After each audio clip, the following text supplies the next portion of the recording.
There we go. Okay. We are good to go, Abel. All right, and it's 7 o'clock, so we are ready to begin the work session. We're going to have a couple interviews tonight. We'll bring in Casey Charkowick first, who has submitted an application for the zoning.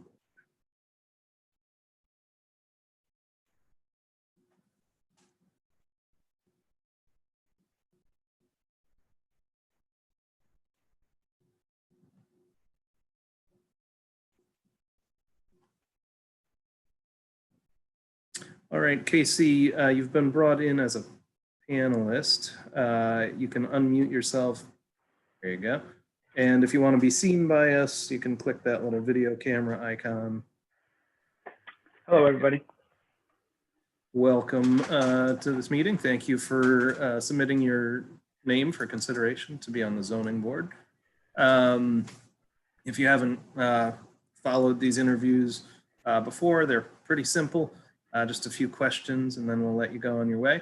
The first basic question is, what drew you to apply for the zoning board, and what specific qualifications do you think you'll bring to the board that will be useful for the town? So I've been, looking to get more involved with, with the town. We moved here from Bristol about 3 years ago, and I've always just wanted to be active in the community I live in. And I have a law degree, and I think, and I also own some investment properties, and I've sort of have some experience with the zoning board process and the review process that happens. And it just seemed like a good fit for me. I've been working with Rob and the chief of police recently on some issues that my neighbors and I are trying to work through, and it gave me exposure to folks, working for the town, and made me sort of think that this is probably a good time to do this.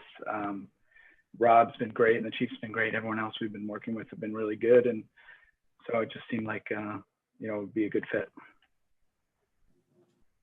Good, thank you. Questions for Casey? Casey, Joe Veely. So you mentioned that you have experience with the zoning board. Have you been before one before, or have you just observed their meetings? Just observed meetings, looking through decisions and things like that. I did some of that in law school for part of coursework, and also just for my own education, for my properties, to see, what types of things go before the zoning boards and how those things are handled. Great, thank you.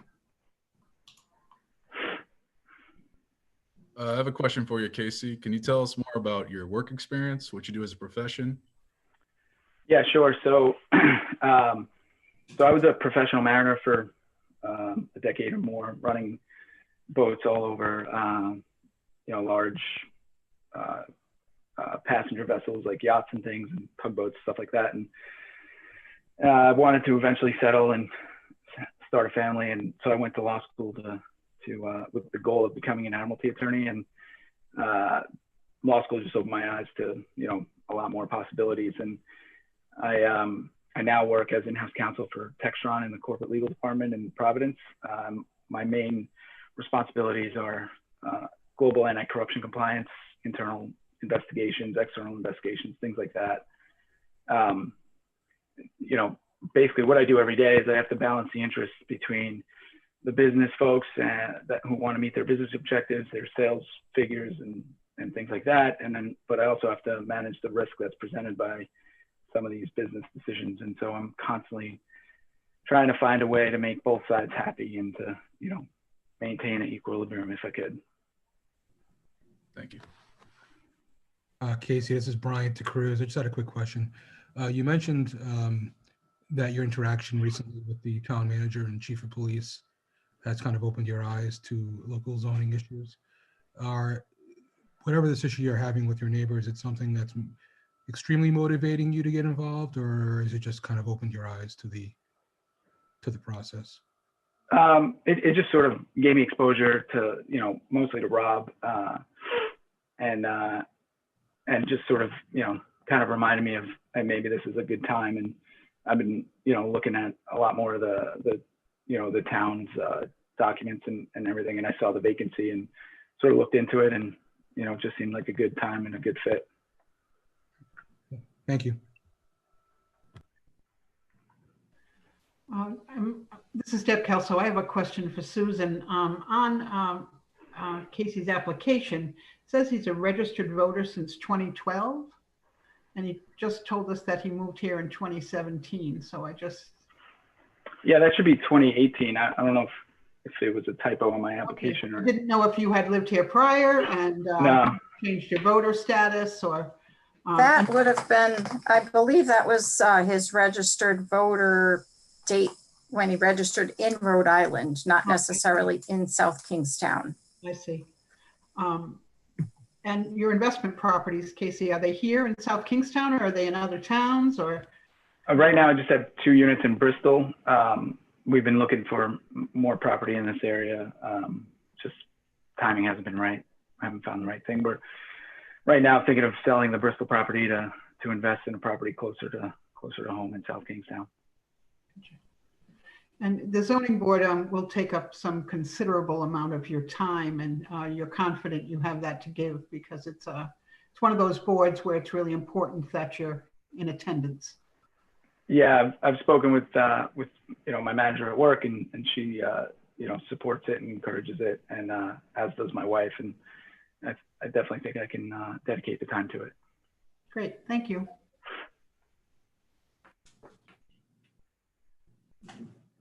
Any final questions?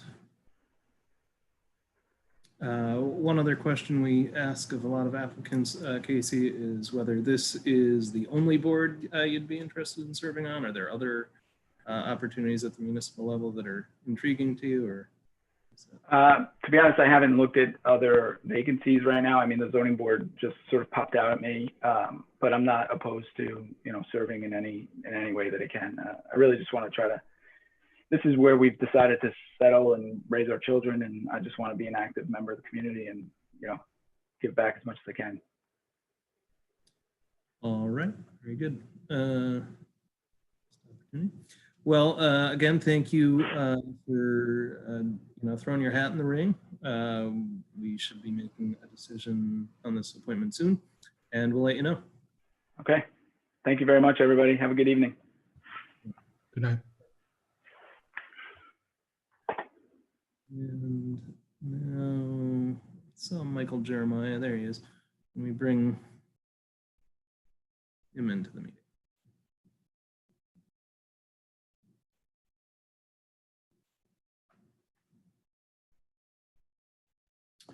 Right, Michael, you are now a panelist. You can probably see, there you go. And if you'd like to be seen, just click that. There we go. All right, welcome to the meeting, Michael. You probably just watched the previous interview. It's going to go much the same for you. You have thrown your hat in the ring for the planning board spot. Tell us what made you want to do that and what qualities you think you would bring to the board to help it in its work. Yeah, so I applied for the planning board mainly out of an interest to serve in the community in a capacity which I think I have some experience in education to be able to give back to the local community and just understand that the planning board and any planning decisions have such a both an immediate and long-lasting impact on the community. So I think it's a great board to serve on if you're trying to really make long-lasting change and improvements in the community. My professional career has given me an opportunity to both participate in a environmental planning process as well as infrastructure planning, which is what I've been doing most recently in my career. I work currently at the Naval Undersea Warfare Center in Newport. I'm the deputy head of infrastructure for the center. So I'm involved in a lot of decision making when it comes to laboratory revitalization or construction projects, as well as all of the supporting documentation that goes into that, whether it be site approvals. We have other considerations to make when it comes to security and other things like that. So a lot goes into making a decision to use the taxpayer dollars to, improve the Navy's laboratory and so I think I have a lot of experience that I can, in my professional life that I can bring over to kind of a nice civic life and be able to benefit my community. All right. Thank you. Questions for Michael?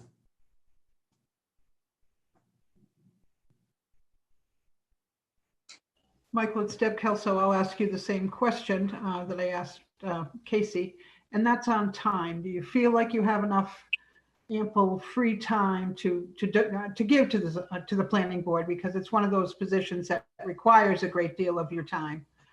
So how do you think you'll square with your employer on that issue?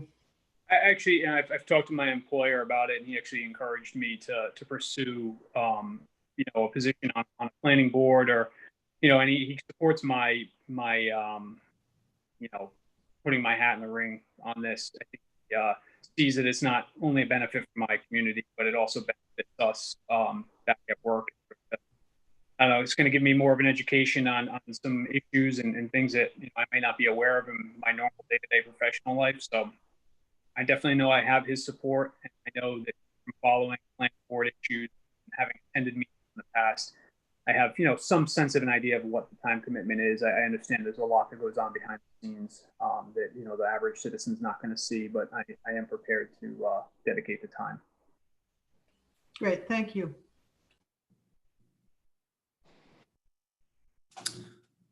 Other questions for Michael?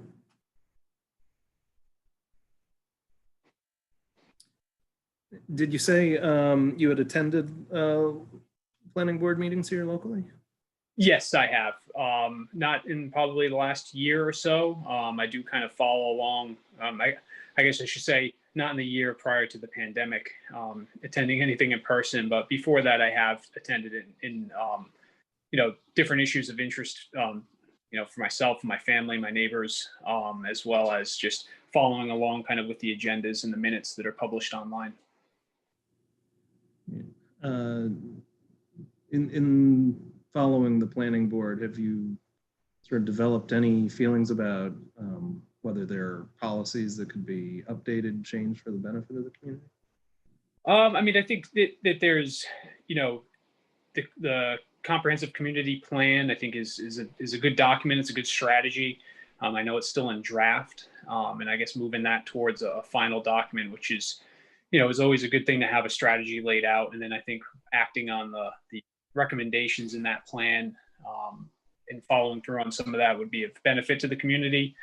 And then also I think looking at our coastal neighborhoods and communities and looking at how to best plan with rising sea level and other issues, in storm intensity, things like that, I know are a big issue in our coastal areas. So I think looking at that closely, and I'm not going to say that the planning board now isn't doing something on that. I'm sure there's a lot of thought and work going into it, but I guess continuing that work and keeping that forefront, looking at that as maybe one of the bigger issues. South. All right, thank you. Any final questions? Michael, I'll ask you the same sort of closing question. I know this is the board that you've applied for, but would you be interested in serving on any other municipal boards here locally? Yeah, I think I would. I mean, I've looked mainly at the planning board. I've looked at Conservation Commission as well. I don't currently know if there's positions available on that board. But yeah, I would be interested, depending on obviously what it would be and if I could lend some expertise to it. Great. Well, thank you again for your willingness to serve. We do have a couple other applicants for this position. So we may be letting you know soon. We'll discuss that as the meeting unfolds. But thank you for coming before us tonight. Okay, thank you.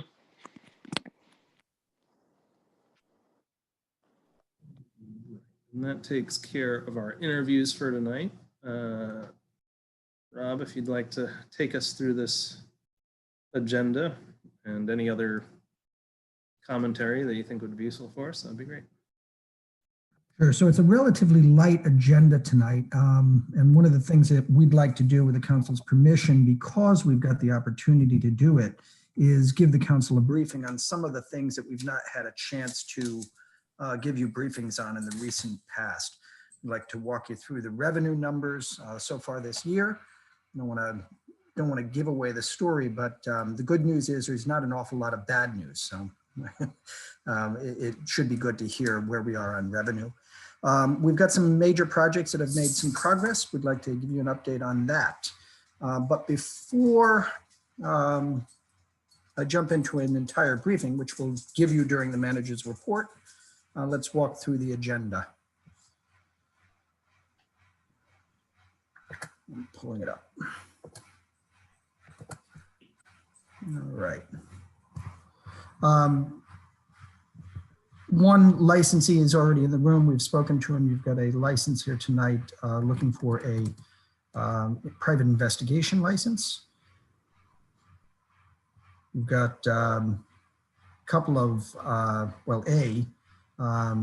food license, and then pretty much everything in the licenses is consent agenda. Got an email from Ryan McGuire concerning native land acknowledgements. This is that email that we were not able to deal with at the last meeting because there was a network error on that email. And I am clicking on the agenda now and finding the same error. So I don't know what we've had happen there with that attachment, but it is not showing up again tonight. Not a good thing. Well, I just got it when I clicked on it. I can see it too, Rob. Okay, so I don't know why I'm not seeing it, but I'm not. That's good. So the item really is just, this is essentially a commercial solicitation. The council can do what they like with it, but it is essentially a commercial solicitation. We'd be happy to make contact with Mr. McGuire. We're happy to do whatever the council would see, whatever the council sees fit. Do we know if Mr. McGuire is intending on participating? I don't know, and we'd have to look into the room to see if he's there. I don't expect him to, though. Okay. He was not at the last meeting either. Yeah, it would be surprising if he were to come to speak about this. A couple of new business contracts. We've got an authorization for a Chevy Equinox, a all-wheel drive SUV that was described in a memorandum from John Schock. If there are any questions about that, John or I are happy to answer those. And again, I'm wearying of this, but we have another extension of the local emergency declaration. And that is the agenda. It's very light. So again, what I'd like to do, staff and I today spent some time sort of going through the flag report in some detail. I don't think that we're going to take much more than 20 minutes, but I'd like to take the 20 minutes and provide an update on all of the items that are listed in the flag report with a bit more attention on the budget than the other items, because the budget is just sort of so weird this year. We still don't have state revenues. We still don't have the car taxes being collected. There's a bunch of circumstances that give us reason to be concerned. On the other hand, what we are seeing, and again, I don't want to get into the briefing, but what we are seeing is that our revenues generally, where we are collecting locally, are not far off where they typically are. And that's really it. That's our meeting tonight. Just on the private detective license, what are the requirements for that license? Susan or Mike, I'm going to look to you guys. Requirements. They have to live in town or have a business in town. They have to post a bond with the town. They do need some law enforcement background generally. They have to And go through the Susan- regular administrative review. The police chief has to review it. Yeah, I was just gonna mention, they have to go through some kind of background check through the police Yes. department. Yes. And that's been done. This is the chief. I've met and spoken to Mr. Neal. I'm familiar with him. He is a retired from law enforcement. He does live in the community, and he will be doing his work out of his residence, which is located in town. All right, thank you. Any other questions about the agenda tonight?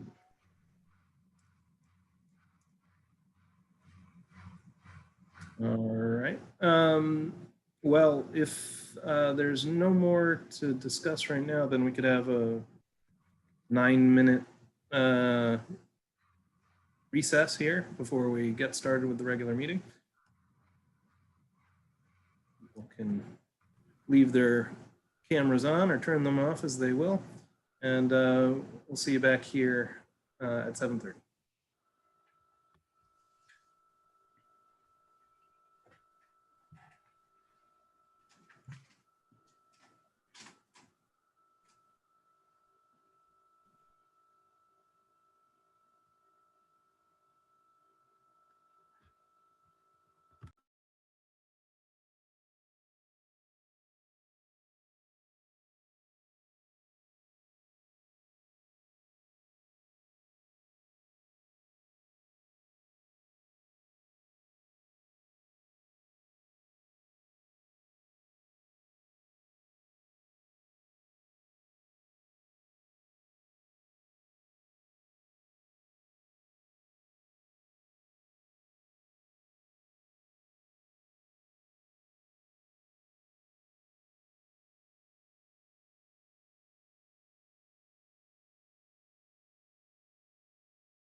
You are muted, Rob. I don't know if you're trying to talk to us.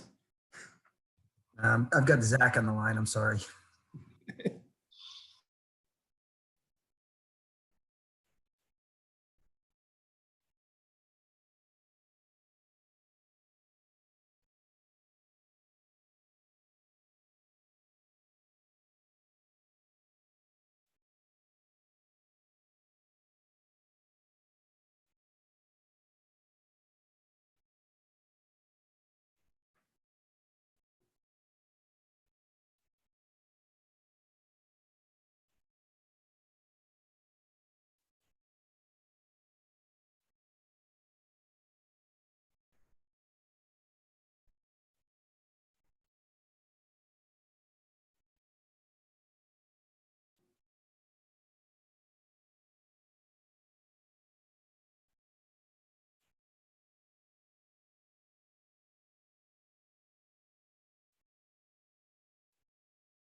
All right.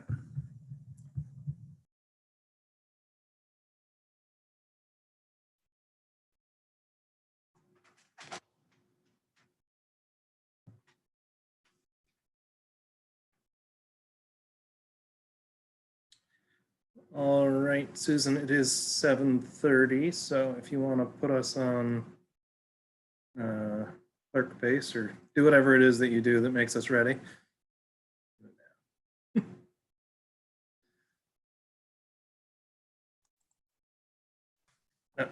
You are muted at the moment. You're set, Susan. Okay, you are all set to go.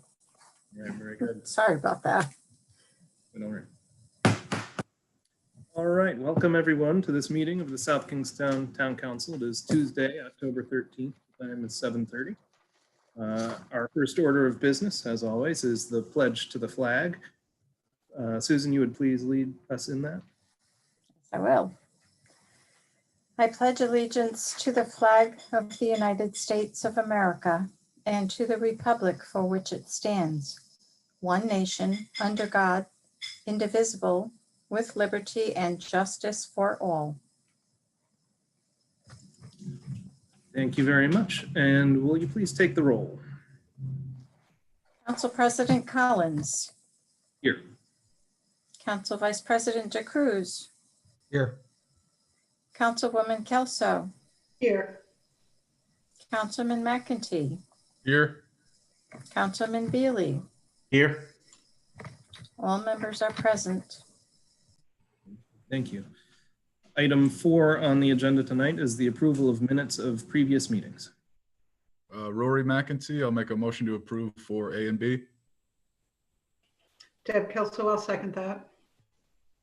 Motion from Rory, second from Deb. Do I hear any discussion? Is there anyone opposed? All right, that motion carries unanimously. And that brings us to item 5, which is the consent agenda. This is Bryant. I'll make a motion to approve item number 5, the consent agenda. Rory McEntee, I'll second that motion. Good. Motion from Bryant, second from Rory. Is there any discussion? Is there anyone opposed? All right, that motion carries unanimously as well. That brings us to item 6, licenses.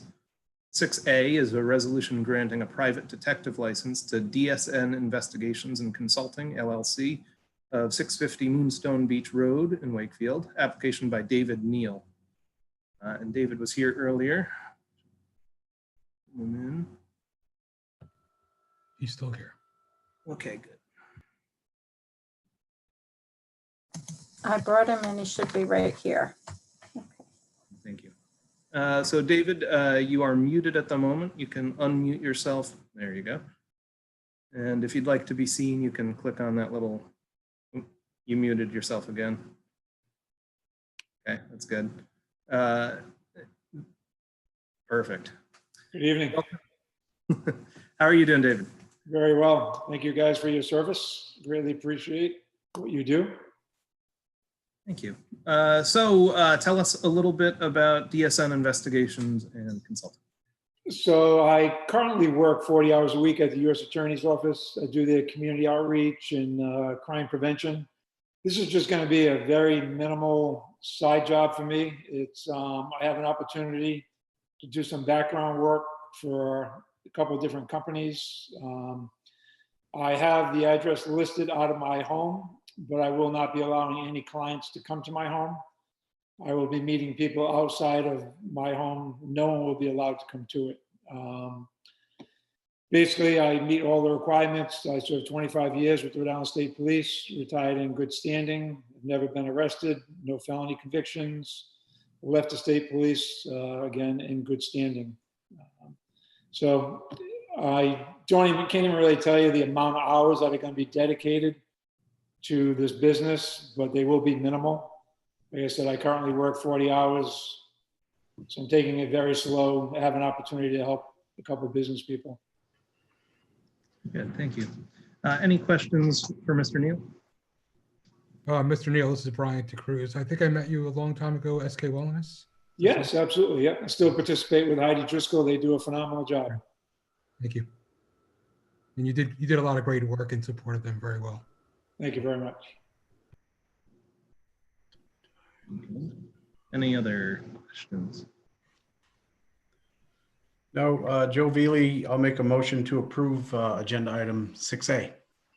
Rory McEntee, I'll second that motion. Motion from Joe, second from Rory. Any further discussion? Is there anyone opposed? That motion carries unanimously. Good luck, Mr. Neal. Thank you very much. Really appreciate your help. You're welcome. And that brings us to 6B, a resolution granting a victualling license to Lam Fong LLC, doing business as Simply Thai at 99 Fortin Road, Unit 133 in Kingston. Application by Lam Fong Boravangsa.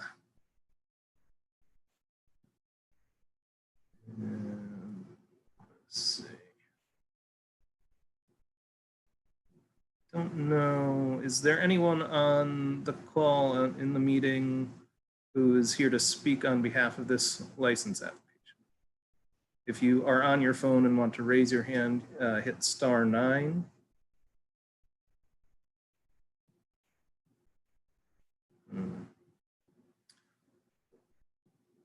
Well, what is the council's pleasure here? Should we wait, give them time maybe to show up for the rest of the meeting? All right, we will come back to 6B if someone shows up. That brings us very quickly to item 7 on the agenda, communications. 7A is an email dated September 7th, 2020 from Ryan McGuire concerning native land acknowledgements. Continued from our last meeting. We've received that. What would we like to do now?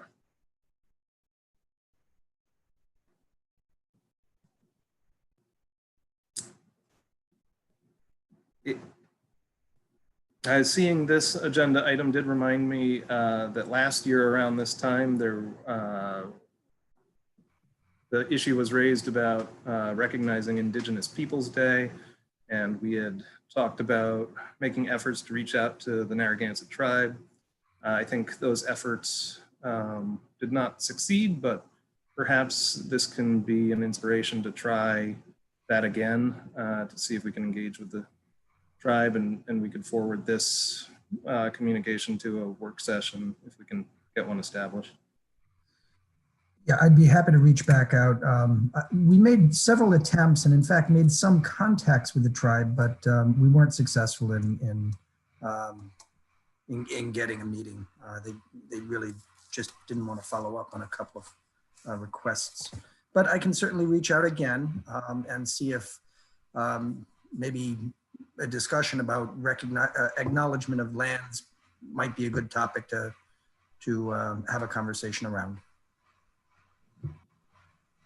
So maybe a motion to forward this to the manager's office.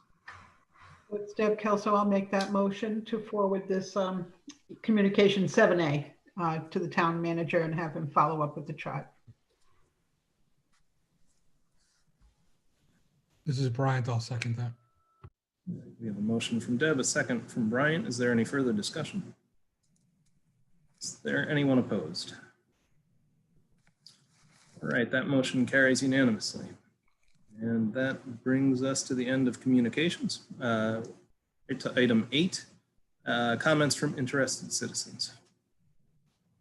You are watching or listening to this meeting on your phone and you would like to be heard, you will need to hit *9 to raise your hand.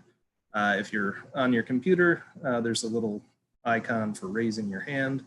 You can click that. We'll take speakers in the order in which they raise their hands. I see Robert Perrone.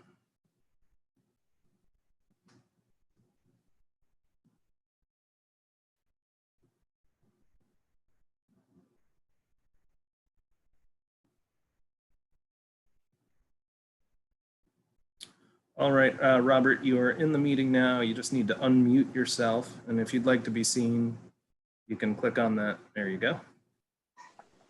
Okay.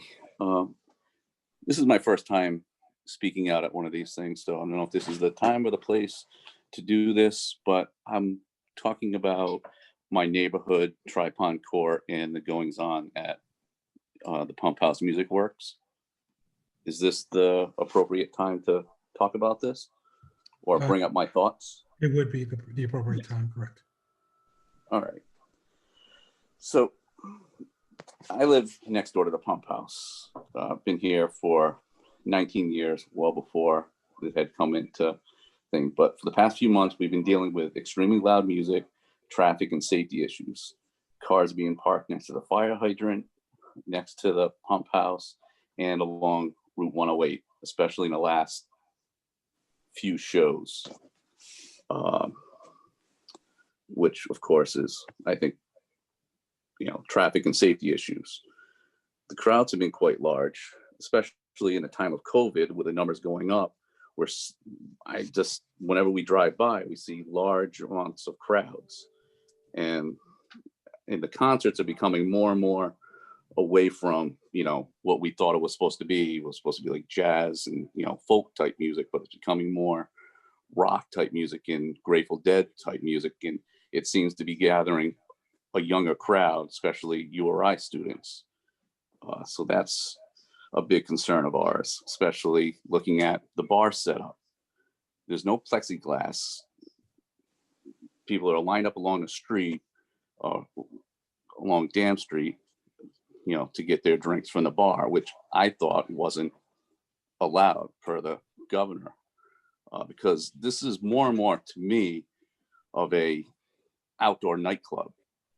They have a bouncer that stops people from walking along the road to make sure, that they are paying. It just, I don't know. It just, to me, it's an outdoor nightclub, which it's the only bar in town now that's open with outdoor entertainment. It's causing a lot of strife in our neighborhood. We've lost 2 neighbors so far because of the excessive noise, and there's only 2 or 3 more of us, and we're all are just fed up. We can't enjoy our house, from Thursday on till end of Sunday. Yeah.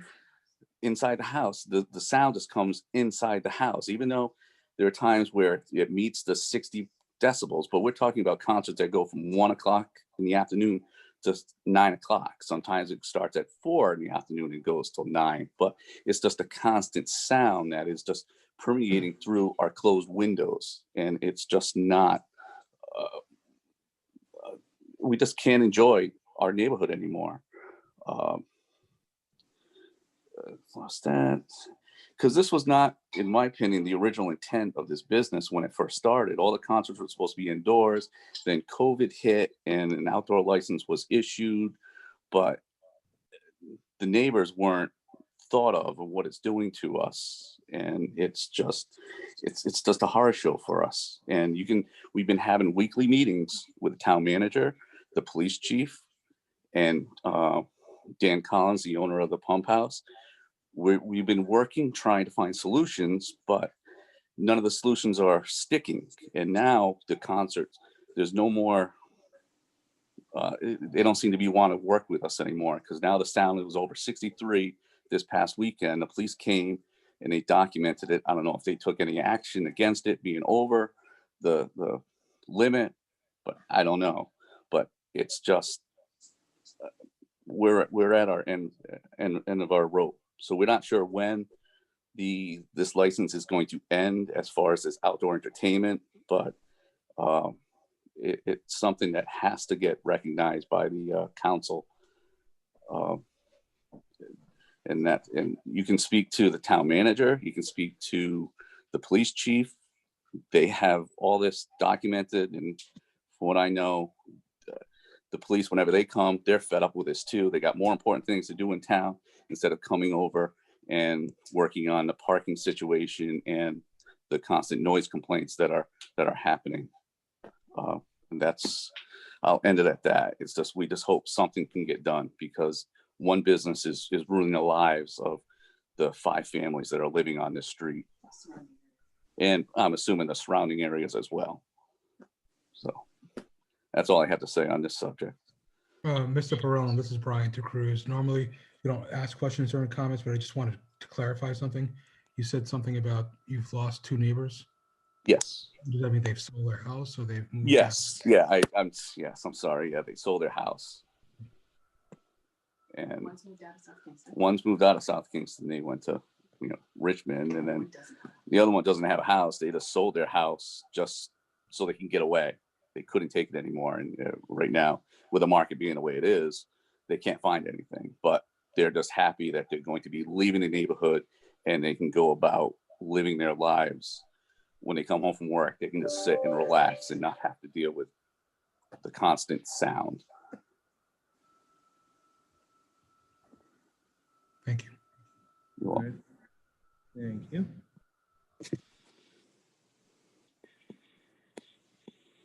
I see Sarah Perone has raised her hand.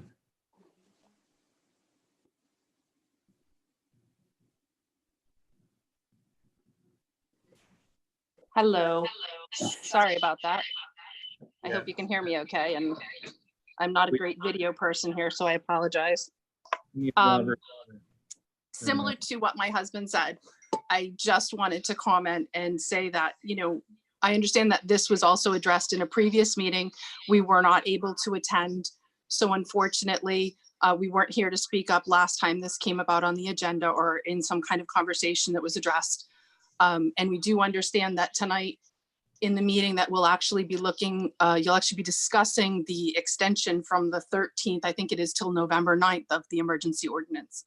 And again, completely understand the emergency ordinance and what it's needed for, and the fact that it would impact his business if he would be unable to conduct it.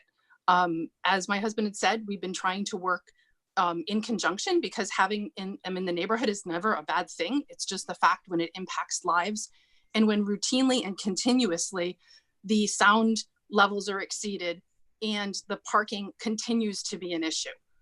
We thought we had come to a good resolution, and there were some things that were put into place to mitigate some of these, but unfortunately in the last concert, none of it existed. I've emailed, we have a Ring doorbell type thing. I've emailed multiple videos to both the town manager as well as the police, showing where literally when they were taking sound readings in front of my house, the sound was lower. 5 minutes before and 5 minutes after, it's higher. So it's definitely, I don't want to use a game that's being played, but unfortunately, they're trying to hit the minimum requirements to not be in trouble. But unfortunately, it's only when we speak up that it's actually addressed. So I understand that when the emergency ordinance is extended, we're hoping that specifically the permit related could be addressed and things could be put into place that would be beneficial for both of us. This is something where we have seen that it does work, that they are able to control the sound, but it's not consistently. One of my neighbors has a sound meter, and in the daughter's bedroom on the 2nd floor of the house on Saturday night, it was above 60. And that's in a child's bedroom. The neighbors at the top of the street have also complained. We understand there's also been police calls from various parts outside of our street. We are the vocal few, but that does not mean we're the only impacted people. Additionally, if you try to walk down the street, you're stopped saying, you need to make sure you pay, you can't be on the street. Dam Street is a public road.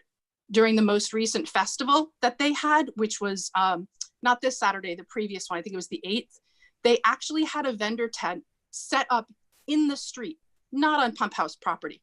I don't know if he charges for vendors. I don't know what the situation is, but it was on town land.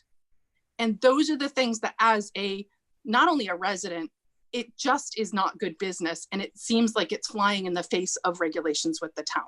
So understanding he needs to make a living, this is truly going to impact him if it is not extended. I just want to make sure that we have a symbiotic relationship where we can coexist without a problem. So I'm hoping that that gets taken into consideration with any further extension of permits or anything that happens, so we can try to both live our lives and both be happy in our situation. The amount of strife in our house, literally we walk around going, should we call the police? Do you think it's high enough? The stress level with the windows closed, still hearing the bass and still hearing the sound. I am happy to supply anyone on the town council with those videos that I have. We have multiples from my front porch, from my side door. I'm happy to give that information so you can hear what we're living with, or invite you all to come to my house at any time when they're having one of the all-day festivals from 1 o'clock to 9 o'clock to experience what we do. It's not something you would want to live with, and it's not something you'd want there as what you would consider a good neighbor. It's not one neighbor having a party because of a birthday party or a cookout or something like that. We understand that that happens from time to time, but the constant Friday, Saturday, Sunday is really wearing on all of us. And I think you can hear it in the tone of my voice, my husband, and the other neighbors that are there. So we're just asking to have some kind of, I don't want to say, we just would like it known so this could be addressed appropriately. So thank you for your time. I appreciate it. Thank you, Sarah. I see that Susan Hines has her hand raised.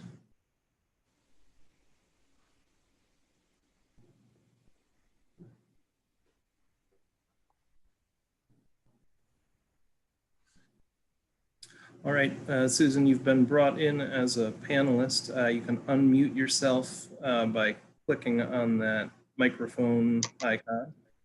There you go. And you are good to, now you are muted again. Try hitting it one more time.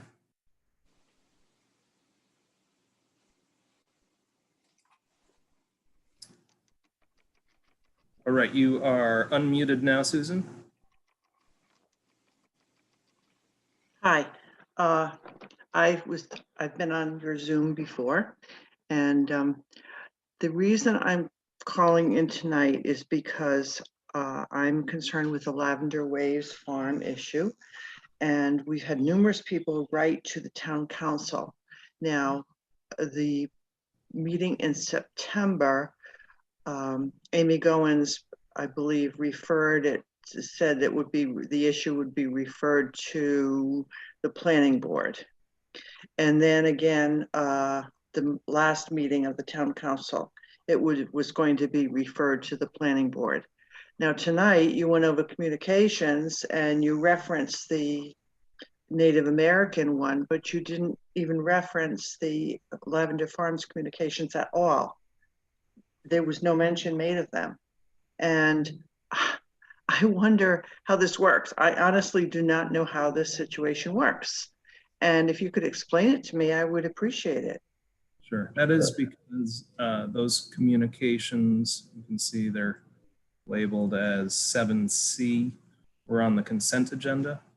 And I think the reason, I think the town manager consults with director heads and whatnot to put items on the consent agenda versus the regular agenda. I imagine that is because we have discussed it at the past couple meetings, and you know, we sent it to the planning board, and we're sort of waiting for them to come back with some suggestions about what we can do. Now, they're not on the agenda for tomorrow. It's not on the agenda for tomorrow night, as far as I can see, on the planning board's agenda. Yes, well, it's, the planning board has a lot of business to attend to. I know that it's frustrating, but I'm sure that it's on their list of items to get to. I just don't know if they've had the opportunity to put it on an agenda yet. Okay, thank you for your time and your service. I mean, if you do want to speak about any issues, you are, welcome to as well. It's public comment. Well, I think for those who may not have heard me speak of this before or read my letters, we have a situation where there's a relatively small farm, 13 acres nearby, that is owned by a physician who has promoted this as a hobby farm. He has lavender picking events and he has a lovely, lovely farm. Unfortunately, it's situated in the middle of a residential area, mostly R200s, but some smaller residents and pieces of land in addition to that. He has proposed making weddings, having weddings there. As a matter of fact, he was very actively promoting having weddings there. And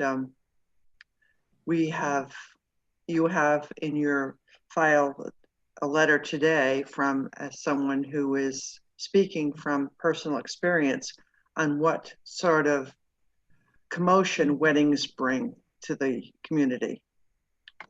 Food trucks, buses with the diesels running all the time to keep the air conditioning functioning, high-end porta potties with generators,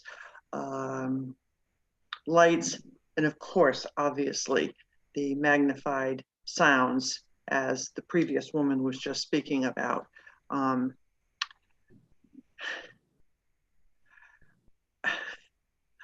I just can't say enough about, this is not the place for that. It really isn't. And the purpose of a farm, I understand that they are allowed to have events to subsidize what in many cases are relatively low income limits, but this is an entirely different case. And I think you people all know about it, and hopefully the public will too. Thank you. Is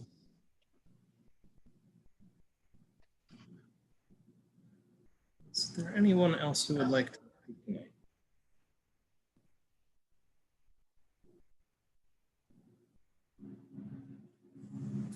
All right, seeing none, are there any comments from council members? Okay, that leaves it to item 9, the town manager's report. So, Mr. President, with the council's permission, I'd like to bring in the department heads, and we'd like to walk you through tonight's flag report. We haven't had much time in many of our recent meetings because the agendas have been long. And since we have a relatively light agenda tonight, we'd like to take the opportunity to update the council and the public on some of the projects that have been moving forward with COVID or despite COVID. And you've been dealing with long meetings. So these are the items that we haven't had a chance to update on. I'm also going to ask that I can share my screen if that's okay. Please. All right. All right, so everyone should see the flag report for this week. The first item that we wanted to talk about, and I'll let Susan Flynn take the lead on this. Her office has been under extraordinary pressures as of late, really quite some time now, with the series of elections that we've had and a series of elections that have required the staff down in her office to deal with a large number of write-in ballots. It's been a very long summer and fall so far. And I'd like Susan to just update us on where she is and what's going on with current election exercises. Oh, good evening. As you all know, the Secretary of State mailed out applications for mail ballots to every registered voter in Rhode Island. We have, at this point, processed nearly 7,000 mail ballots in this town. When the mail ballots hit people's mailboxes at the very end of last week, probably Friday was the first day, and we opened up our brand new drop box, which the state has provided for us specifically for mail ballots to be dropped into. People started returning them by the hundreds. The bin was full with hundreds this morning when I emptied it after the weekend. And when I went out at 4 o'clock, which is the deadline for mail ballot applications to be filed today, the bin was full again. We have probably 600 ballots that have been returned already. The Board of Elections, thankfully, has hired a courier service, which is going to begin coming around to the town halls every other day to pick up these ballots and secure them and take them directly to the Board of Elections. Tomorrow begins the emergency voting period, which we are required to have at every city and town. We are going to actually set the poll workers up who I've hired for this because we could not possibly do this ourselves with the staffing in the office and the other work we have to do. So we are going to have poll workers staffing the emergency polling period, which, you know, people dub the emergency in-person voting. We expect it to be quite heavy. This will go on until the day before the election. The telephones do not stop ringing. I have had to rethink and acquire different polling places for us this year because we lost a few places due to COVID, and one site which was judged to be not sufficiently large to accommodate the number of voters in that district. So we are going to open all 10 of our polling places. I will note that the District 6, which normally voted at Boss Arena, is now going to be voting at Christ King Church in the Parish Hall. And District 8, which had been voting at the New Life Assembly, is going to vote at the Elks Club. And District 1, which normally was in the first floor conference room at our public safety complex, could not fit there in that space with social distancing requirements. And they will be joining District 2 in voting at the Broad Rock Middle School. In order to accomplish having 10 polling places open, I have had to recruit and place, and now we're going to have to line up for training about 100 poll workers. So it's been an enormous undertaking, and the phones never stop ringing. People are very interested in this election, and I think we're going to see a very large turnout. Just a couple of reference points. The 7,000 ballot applications that have been mailed in. We have 22,000 registered voters. So that's a big chunk of our town that have submitted applications. Susan, how many weekends has your staff been in? How often have you had to come in on Saturdays? Every election we've had to come in on Saturdays at one point or another.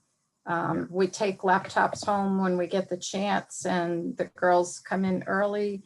We work through lunch hours. We stay later at night. You know, which we're doing what we have to do to get this done. It's important work. Everybody realizes that, but it is stressful. They've been doing a great job. They've been coming in for every election that Susan is mentioning is every election since the budget referendum in July. So the budget referendum, the primary election, and this one. So it's and the presidential preference primary before that. So this is number 4. Number 4 since July or June? June. Since June 2nd.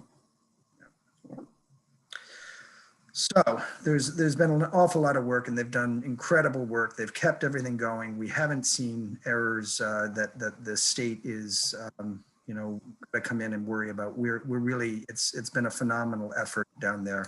We have tried to figure out how to bring more staff in, how to bring temporary help, but there's not a good way to do it because you have to access and you have to be able to access the state voter system, the computer system that the state relies on. Training people to do that or finding people who are trained to do that in this situation where everybody is dealing with the same problem everywhere in the state has been very difficult. So again, the solution has been to work longer hours and to work overtime. And they've done it without complaining, and they've done it great. They've been very good. Now, I'm knocking on wood because we have 2 more weeks of emergency voting and then a big election coming as well. Yes, for which I have hired poll workers to man the poll, working alongside of us. So that will be a big help. I want to move on and talk about the general, well, actually, let's talk about road safety. Is Rich Bourbonnais in or is John in? Rob, before you move on real quick, can I just ask Susan a quick question? Sure. Susan, is there anything that the council can do to help at this point, or is there everything being done that can possibly be done to make this job as easy as possible and as safe as possible?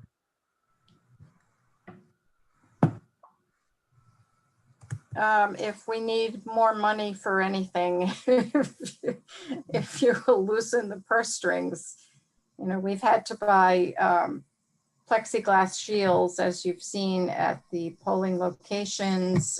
We did get a grant. I'm very pleased that we were able to get a grant through the Center for Civic and Tech Life, which was distributing money that was given to them by the Zuckerbergs, I believe, specifically for additional expenses due to COVID and the situations that we find ourselves in order to make these elections work. So we are using some of that grant money to pay for some of the additional plexiglass shields that we've had built for the poll workers, to pay the poll workers to come in and work during the emergency voting period. The 3 districts whose polling places are changed for this election will receive postcard notices to their homes, informing them of where they are now going to go vote for this election to try to eliminate any confusion there. So these types of things we are trying to use that grant money to spend, and perhaps a little bit of technology as well. But Brian, to your question really about staffing and you know, just more hands-on, there's not much we can do. Susan and I have talked about this dozens of times, trying to figure out if there's a way for us to get more on the job.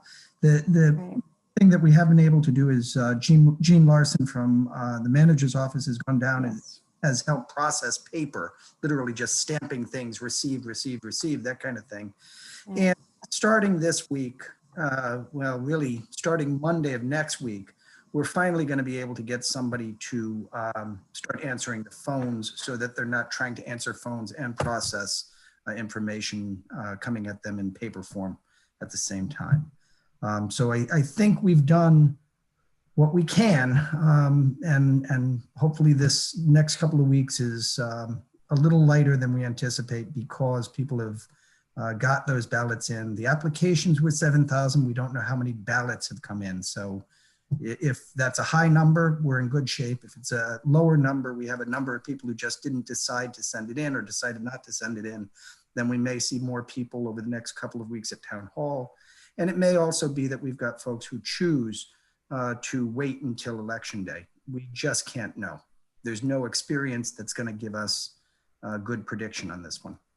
So Rob, can we just make sure that the process has enough money and that the employee, you know, we have enough money Yeah, money is not being withheld at all. If there's something Susan's people need, they've got it, and they've known that since day one.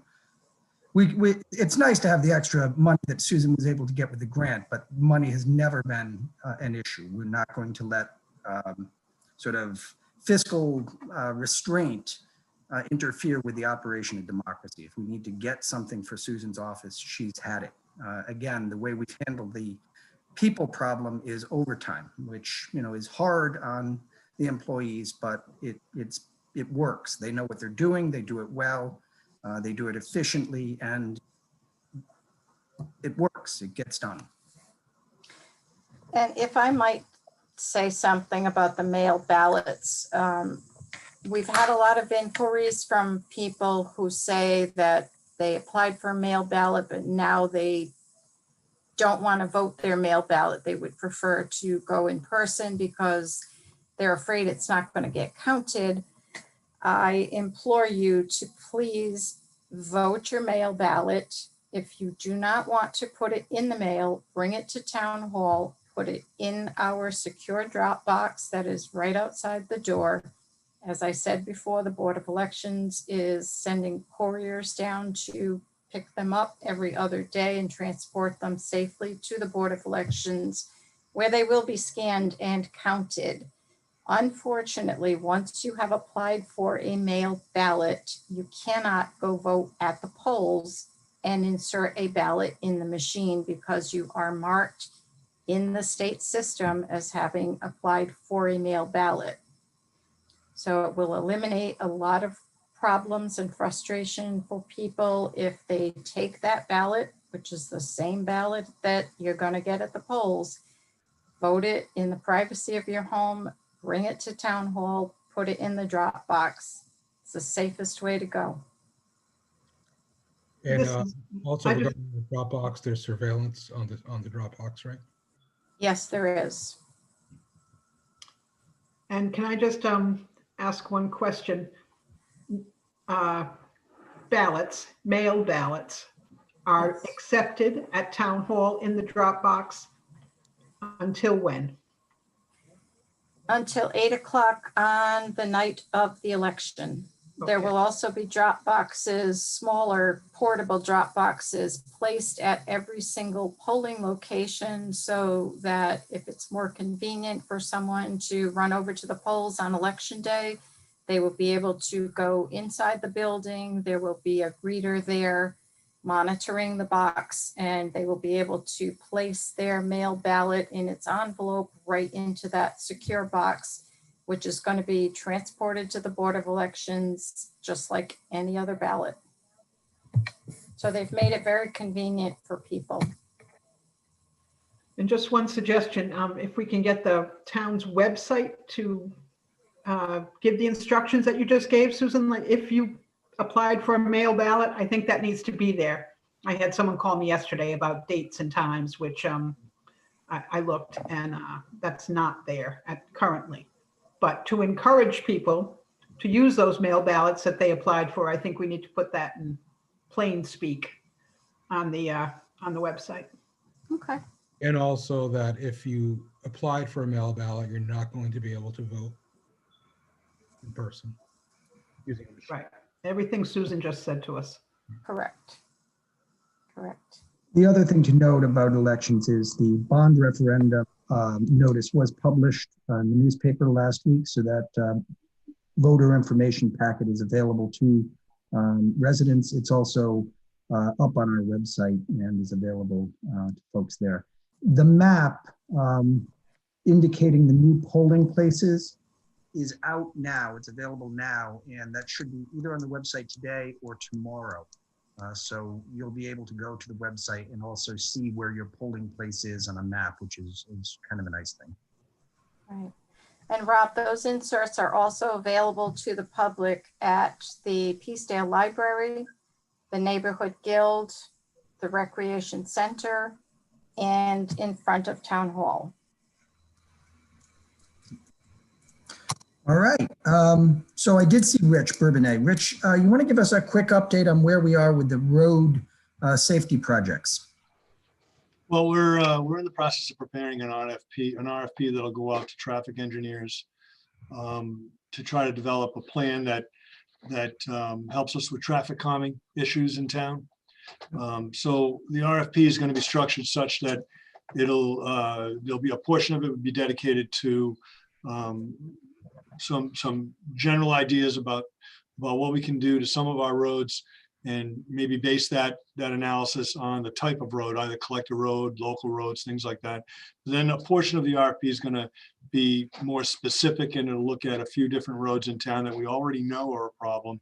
And one of which we hear regularly is Middle Bridge, and then we also hear of perhaps Broad Rock Road or some of these other roads that we know have significant issues with traffic. And then another component of the RFP will be for public involvement. So we want to see that we get a little bit of input from the locals that are near some of these roads. That way, from that study, we should be able to implement a plan of action, so we can go out and maybe install some of the different techniques that we learn are adequate for these sites. The thing is that we always toss around, it'd be nice to have a study that gives us sort of the empirical data that says, well, these specific items are defensible, and when installed, they'll help you. And, so it'll be good to have that done. So that's in the process now of getting that RFP out. So. And I will note, just for the council and the public's awareness, that we have heard from the sign vendor for the feedback signs that they've got a long lead time right now. We're not expecting a delivery and installation of our feedback signs until late November, December at this point. And we're planning 2 on Middle Bridge. So when it comes, it's going to be 6 to 8 weeks, but when they get here, it'll be 2 on Middle Bridge, 2 on Broad Rock Road, and 2 on Matunic Beach Road. All right. And you've got Bike Ped now, right? You and Mike Souza are now. So that's right. So Mike Souza, Sergeant Mike Souza, and I will be staffing the Bike and Pedestrian Advisory Committee starting this week, so Thursday. So. Wow, that should help with citizen input too. All right, moving on. Zach, you want to bring us up to our next slide? I'm going to have to come back to this one in a minute, but where are we with revenue for this year? Sure. So Rob, you would ask that I look into the general fund revenue for fiscal 21 and then compare that to where we were during fiscal 20 last year. So as you can see, the actuals for fiscal 21 are on pace in terms of what we've booked for revenue as compared to last year, slightly behind. And a reason for that is we have not issued motor vehicle taxes right yet, because we are still waiting for the governor and the legislature to pass a budget. Once we do that, we'll know what our phase outs will be, and we will be able to issue the taxes. So it's not that we won't collect motor vehicles, they will just be issued at a later date. We're hoping that as soon as the governor and the legislature pass the budget, we will move, we're ready to go. We've already contacted the vendor. It'll just be actually just putting in whatever, calculating the numbers and processing that. Looking at taxes on real estate and real estate alone, we're actually just about where we would expect to be. We have not had a big shift in the default rates. No, we have, as of right now through the first quarter, we have, we're on, like I said, we're on par where we were last year with collection rates for real estate and tangibles. We're really just waiting for, now, as we move forward throughout the year, we'll be monitoring this and giving you updates to, as things shift and change. And, it's hard to predict right now, but through the first quarter, things look fairly steady. I'm gonna move on. Can you see this, Zach? Is that too small?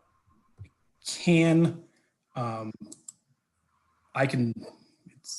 You want to just talk from it, because if I sure. range it, the way that we got the file, it's not going to work. Yeah, it was a fairly large spreadsheet, so I apologize. No.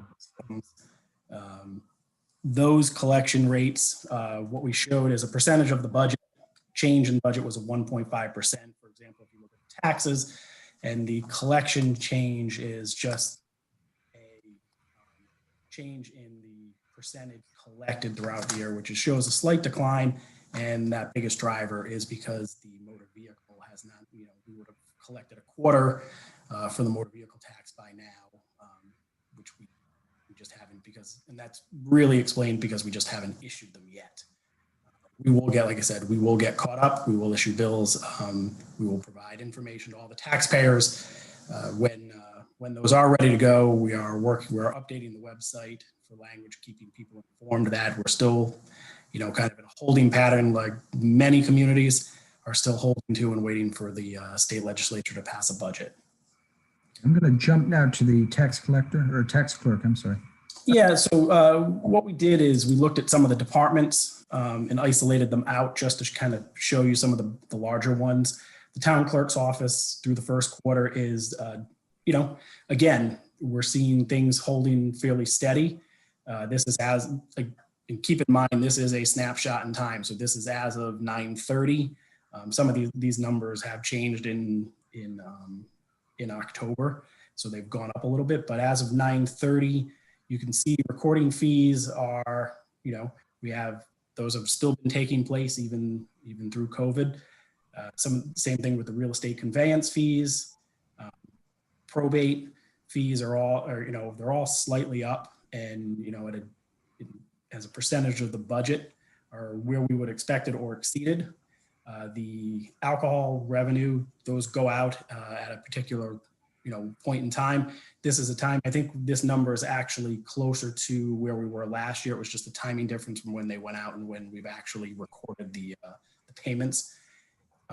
I think Susan can talk to the amount of information that has flowed through her office that has kept them busy. And I think that's reflective of what you see here. Zoning and building. In the building office, again, we're on par with where we were last year in terms of, revenue compared to budget. Building permits, I think, are actually slightly up if we moved into October, but as of 9/30, we had, we're right up, like slightly higher than where you would expect to be at a quarter basis. Again, I think Jamie can talk to that. You're seeing people were still building during, these difficult times. There were things being done, permits were being pulled. They can speak into more detail, but again, through the first quarter, things are holding fairly steady. So the story on the local revenues is that we haven't had a disaster. The world has not fallen apart on local revenues. Real estate taxes are coming in at the rate we would expect, even without COVID. Our fees and the charges that we place for services are coming in at or not crazy off of the numbers that we would expect. There are some exceptions. The recreation department's revenue from programs is down significantly. But again, they also aren't putting services on. So if you're not collecting the fee for a yoga class and the yoga class isn't held, that sort of is a wash. It's not necessarily a budgetary disaster. We talked to Terry about that today. We're not gonna come completely even on all of these programs, but we're not gonna be in terrible shape as near as we can tell after the first quarter of the year. Now, this slide tells us why we really need to be nervous. These are the state revenues. The state budget has still not been passed, and we are still looking at significant deviation from what we would expect. And Zach, I'll let you pick up from there. So the state pilot program, what you have to look at there is the reason that you see such a drastic difference in the actual numbers for 21 versus 20 is that typically the state would make that payment in a lump sum in July. So the $208,000 that you see in fiscal 20 came in July of 19 for that fiscal year. Because the budget has not been passed, the Office of Municipal Finance is releasing the payments on a monthly basis until a budget is passed based on the proposed number from the governor. So that is why we've collected 52,000, through the first 3 months. If you took the 52,000, you multiplied that out, we would be holding to the 210 for the year. They have decided to release the payments on a monthly basis until the budget is passed and they know what that number will be, whether it's the governor's proposed or if there's any changes from the legislature. The Public Services Corporation, they held to the governor's proposed amount and they released the funds to us. They're slightly below. If there are any changes, there will be a true up to what has been paid versus what has been approved. And same thing with the motor vehicle excise phase out.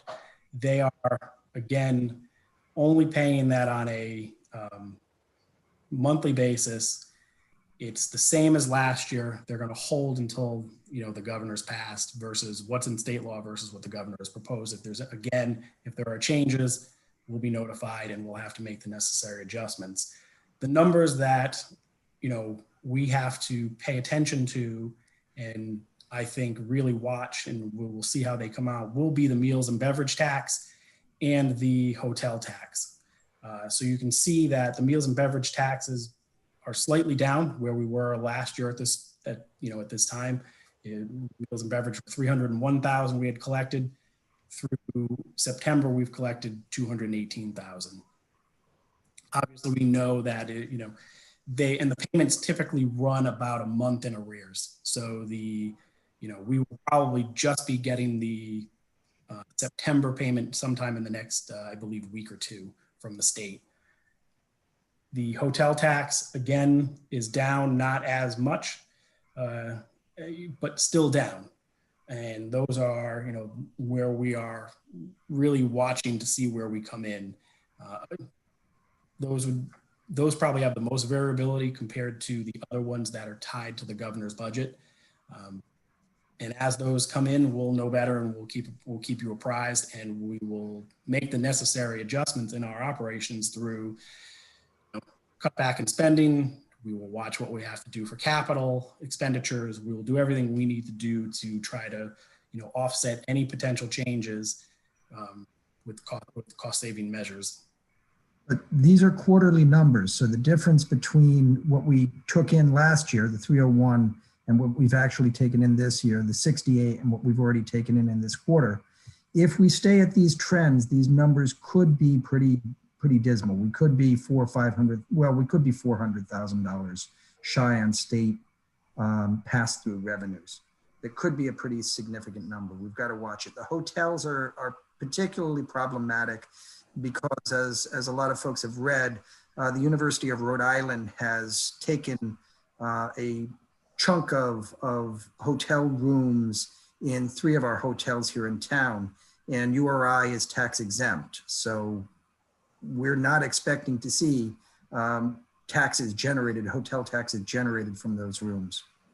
So this may have been our best quarter this year. This is rough. It's, again, it's only $200,000 total. So it's by itself, it's not dismal, but if the meals tax continues on the trend that, well, it's not a trend, continues on the trajectory that we had for this one quarter, the state aid is where we're going to have trouble if we have trouble this year.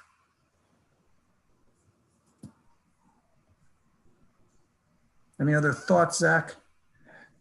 No, I mean, we're going to control what we can control, and we're going to, monitor these numbers very closely, keep everyone apprised, and we will, if difficult decisions have to be made, they will be discussed and proposed and presented to you.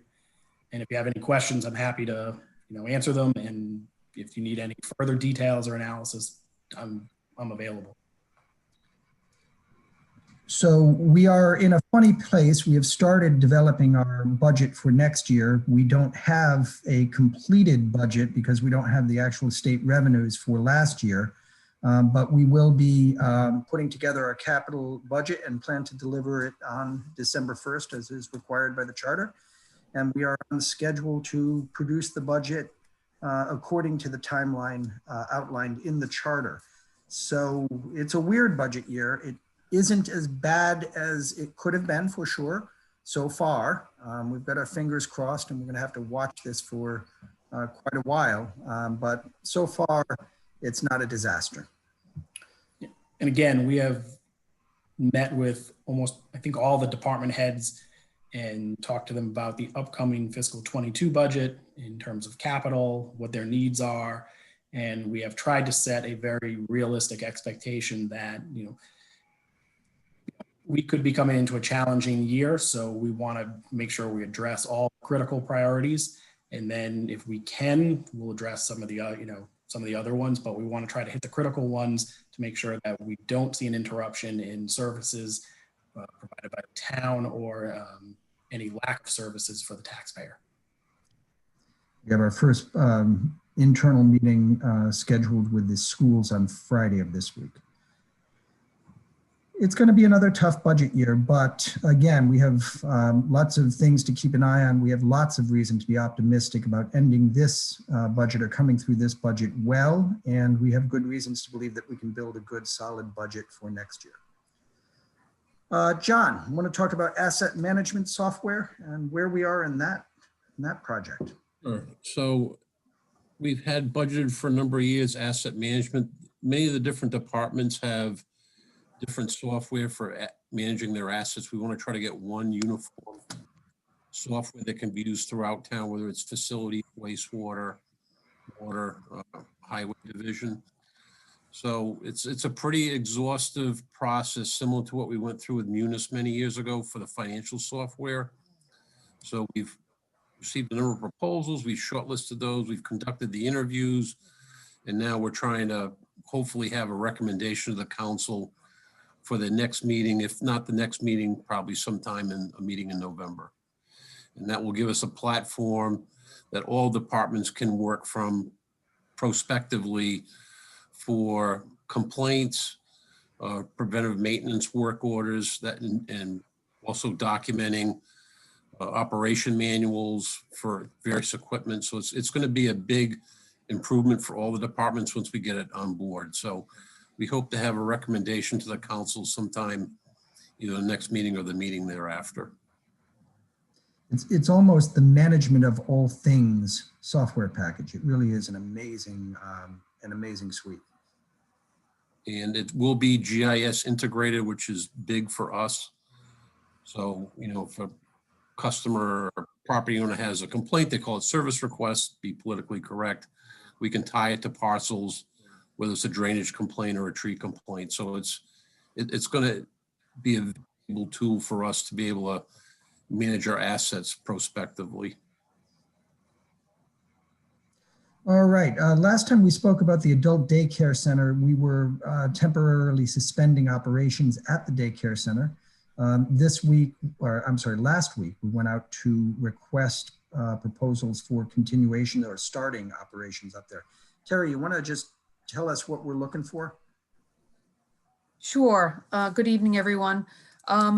We've essentially put together an RFP, Susan DeMasi and myself, with the help of Julie in Finance, to seek out a service provider that can provide adult day services similar to the program that we ran through the town.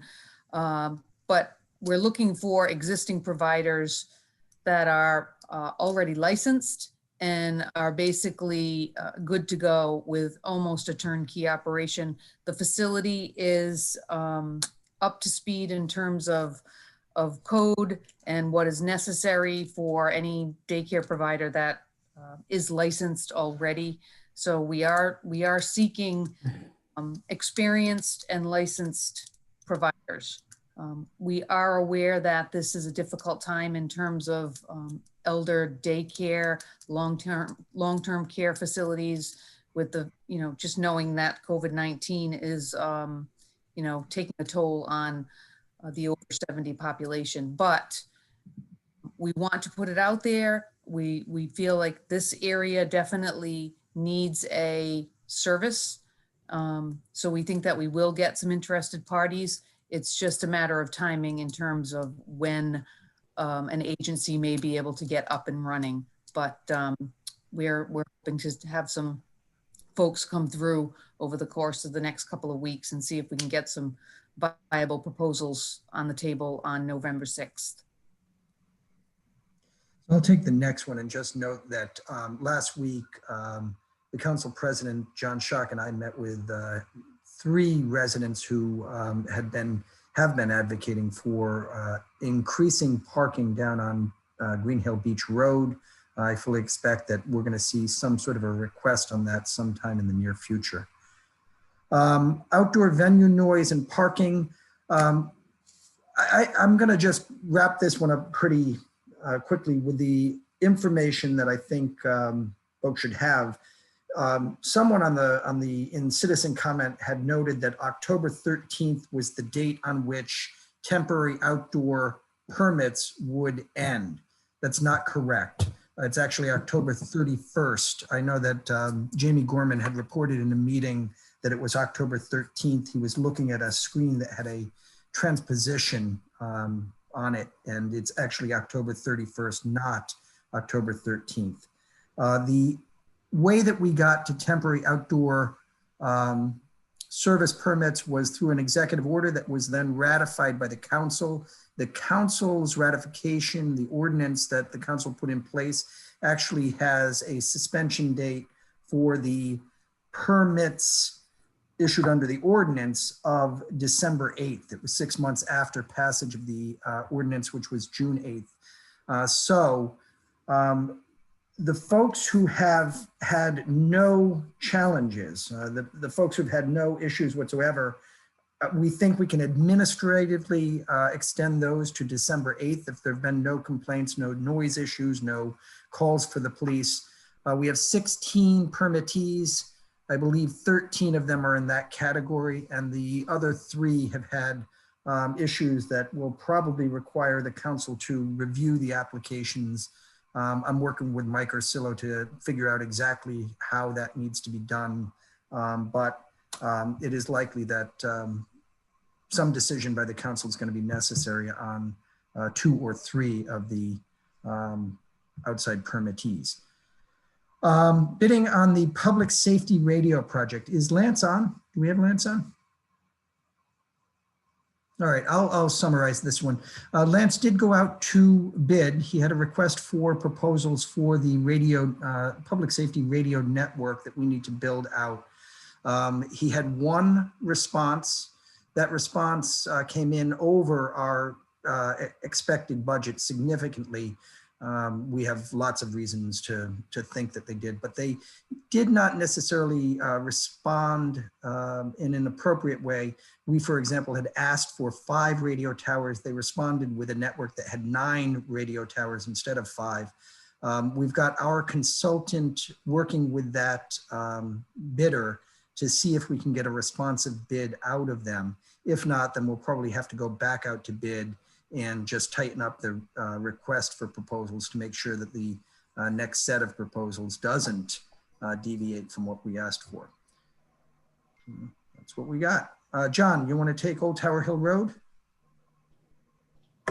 Sure. So Old Tower Hill Road, we had a final job meeting today. It's substantially complete. There's going to be a ribbon cutting on Wednesday with DOT, and I believe some of the congressional delegations coming. And I mean, I think it really came out nice. I think it's now a much more aesthetically pleasing gateway into South Kingston. So I think between Old Tower Hill Road and High Street a few years ago, those were 2 state roads that have been on our list for many, many years. And I just want to thank RIDOT. We had good project management out there from RIDOT on the project. I think they did an excellent job. The fact that RIDOT is bringing everybody in, the congressional delegation and everybody else to see this project should tell us something. What I think it should tell us is this is one of the best examples of complete streets out there. This is a really, really cool project to have gotten done. You want to talk about the $100,000 grant for TMDLs down at?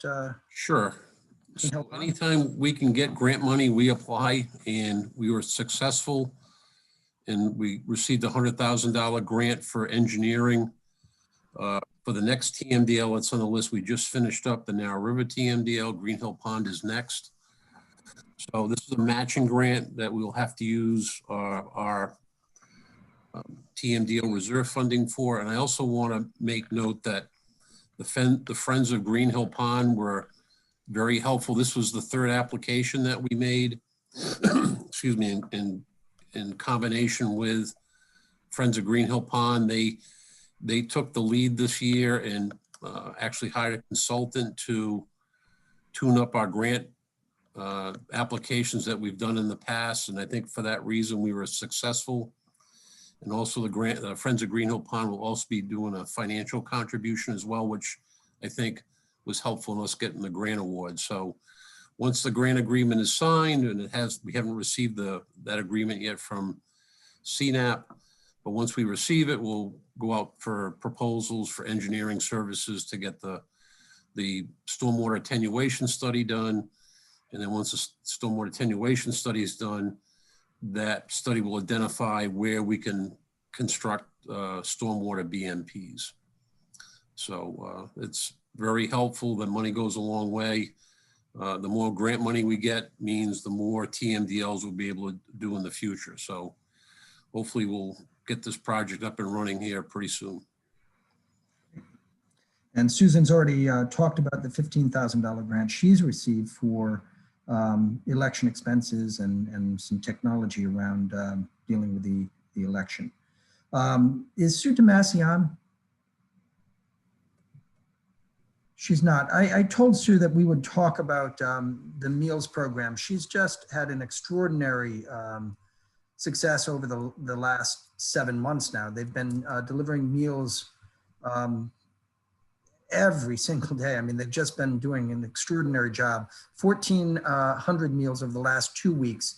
The one thing that she did ask me to mention is that we're starting to see with the meals a decline in the number of folks who are donating to the meals. There's something of a donor fatigue going on here. And it's important that we remember that if folks can contribute to the meals, it's part of the revenue stream that makes it possible for the vendor to provide the service. So it is important for us to just make sure that, you know, everybody's aware of the program and aware of the way that the program is funded. It is funded in part, it's self-funded in part, and that's important for folks to know. Terry, any other thoughts on the meals program that? No, I think you've summed it up. I would say that, yes, so the meals program and the distribution counts have been steady. It's been surprising how many meals have been delivered on a daily basis versus people coming to the dining room during a regular week, because we can do it, we can deliver them, and they're safe in their homes, and people appreciate that. And so they will continue to take advantage of it, and it's protecting them. They don't need to be out risking the virus. So.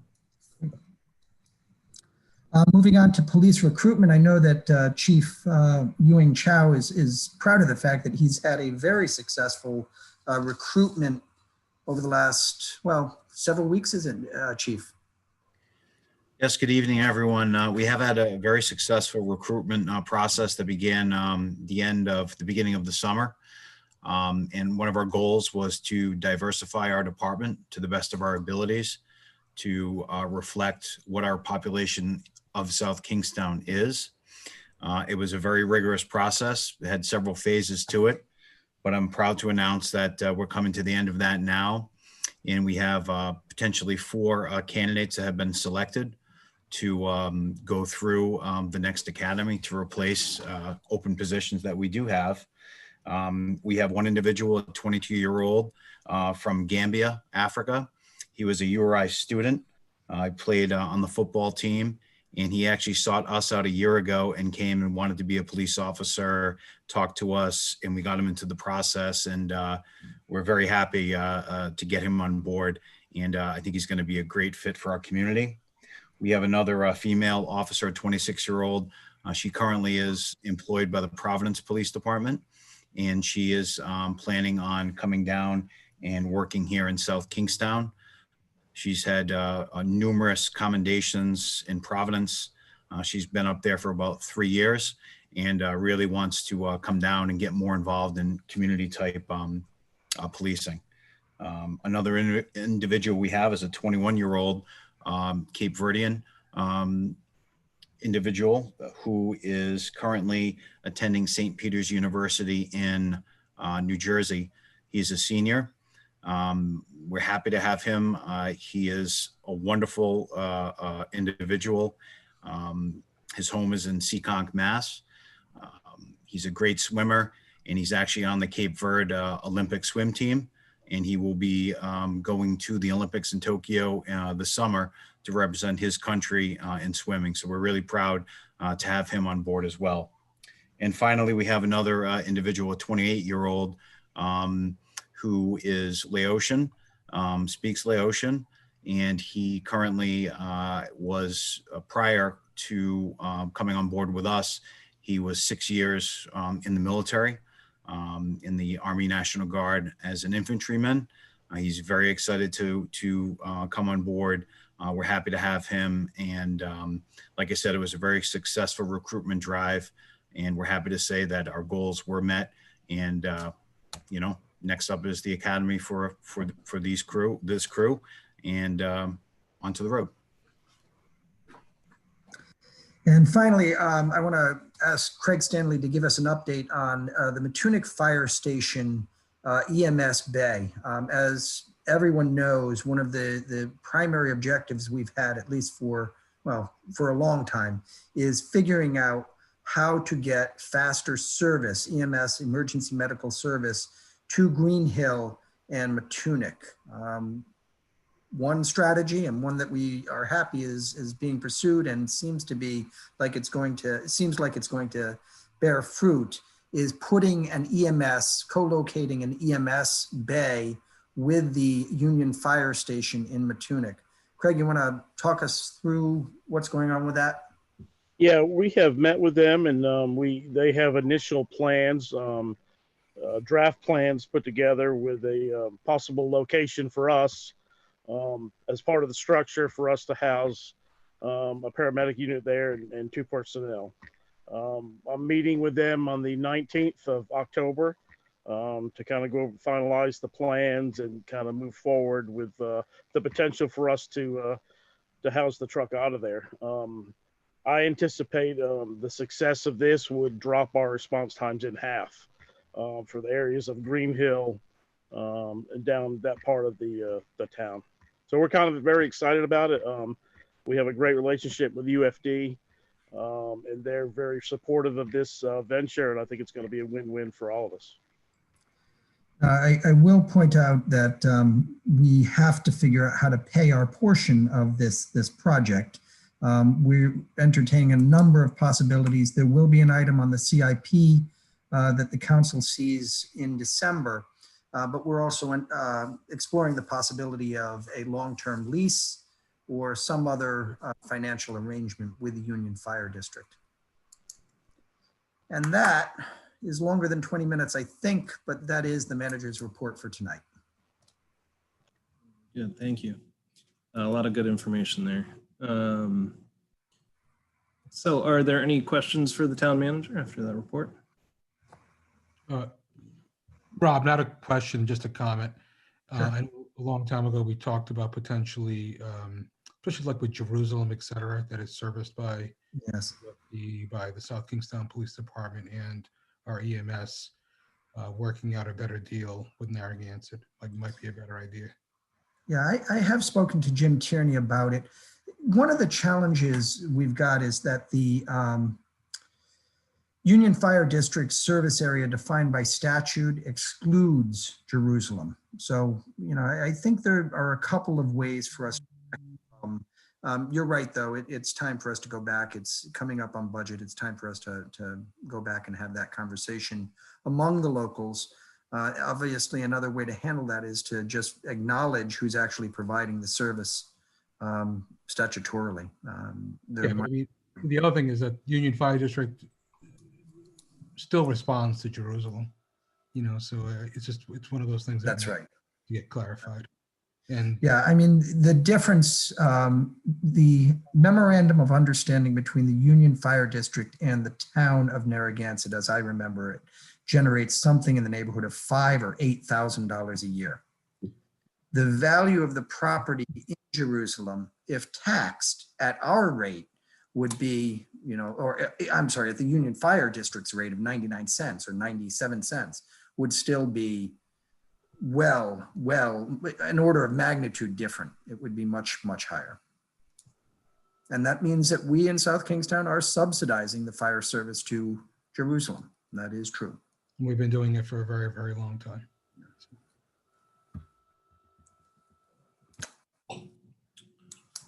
Right. Any other questions about the town manager's report?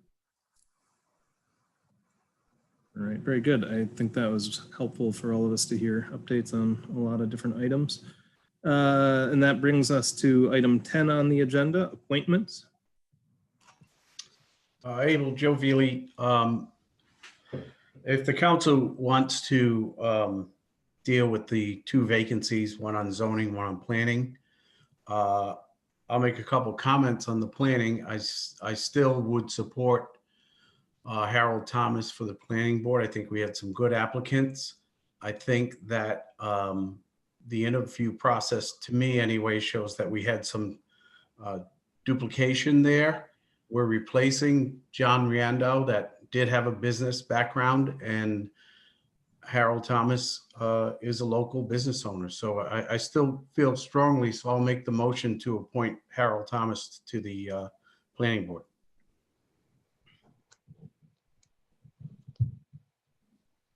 And I hear that motion.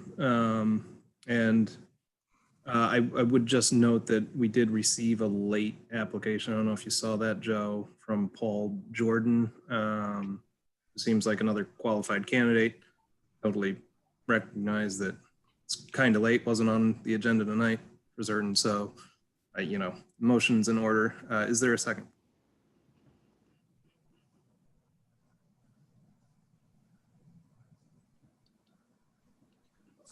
All right, seeing no second, I think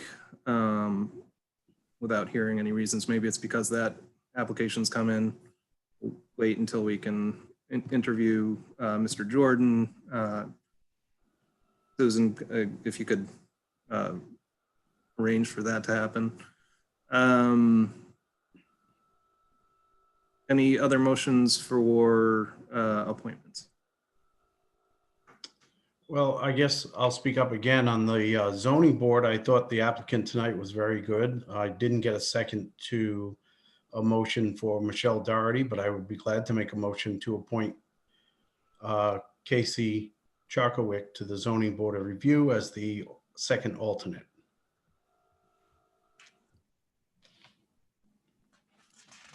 All right.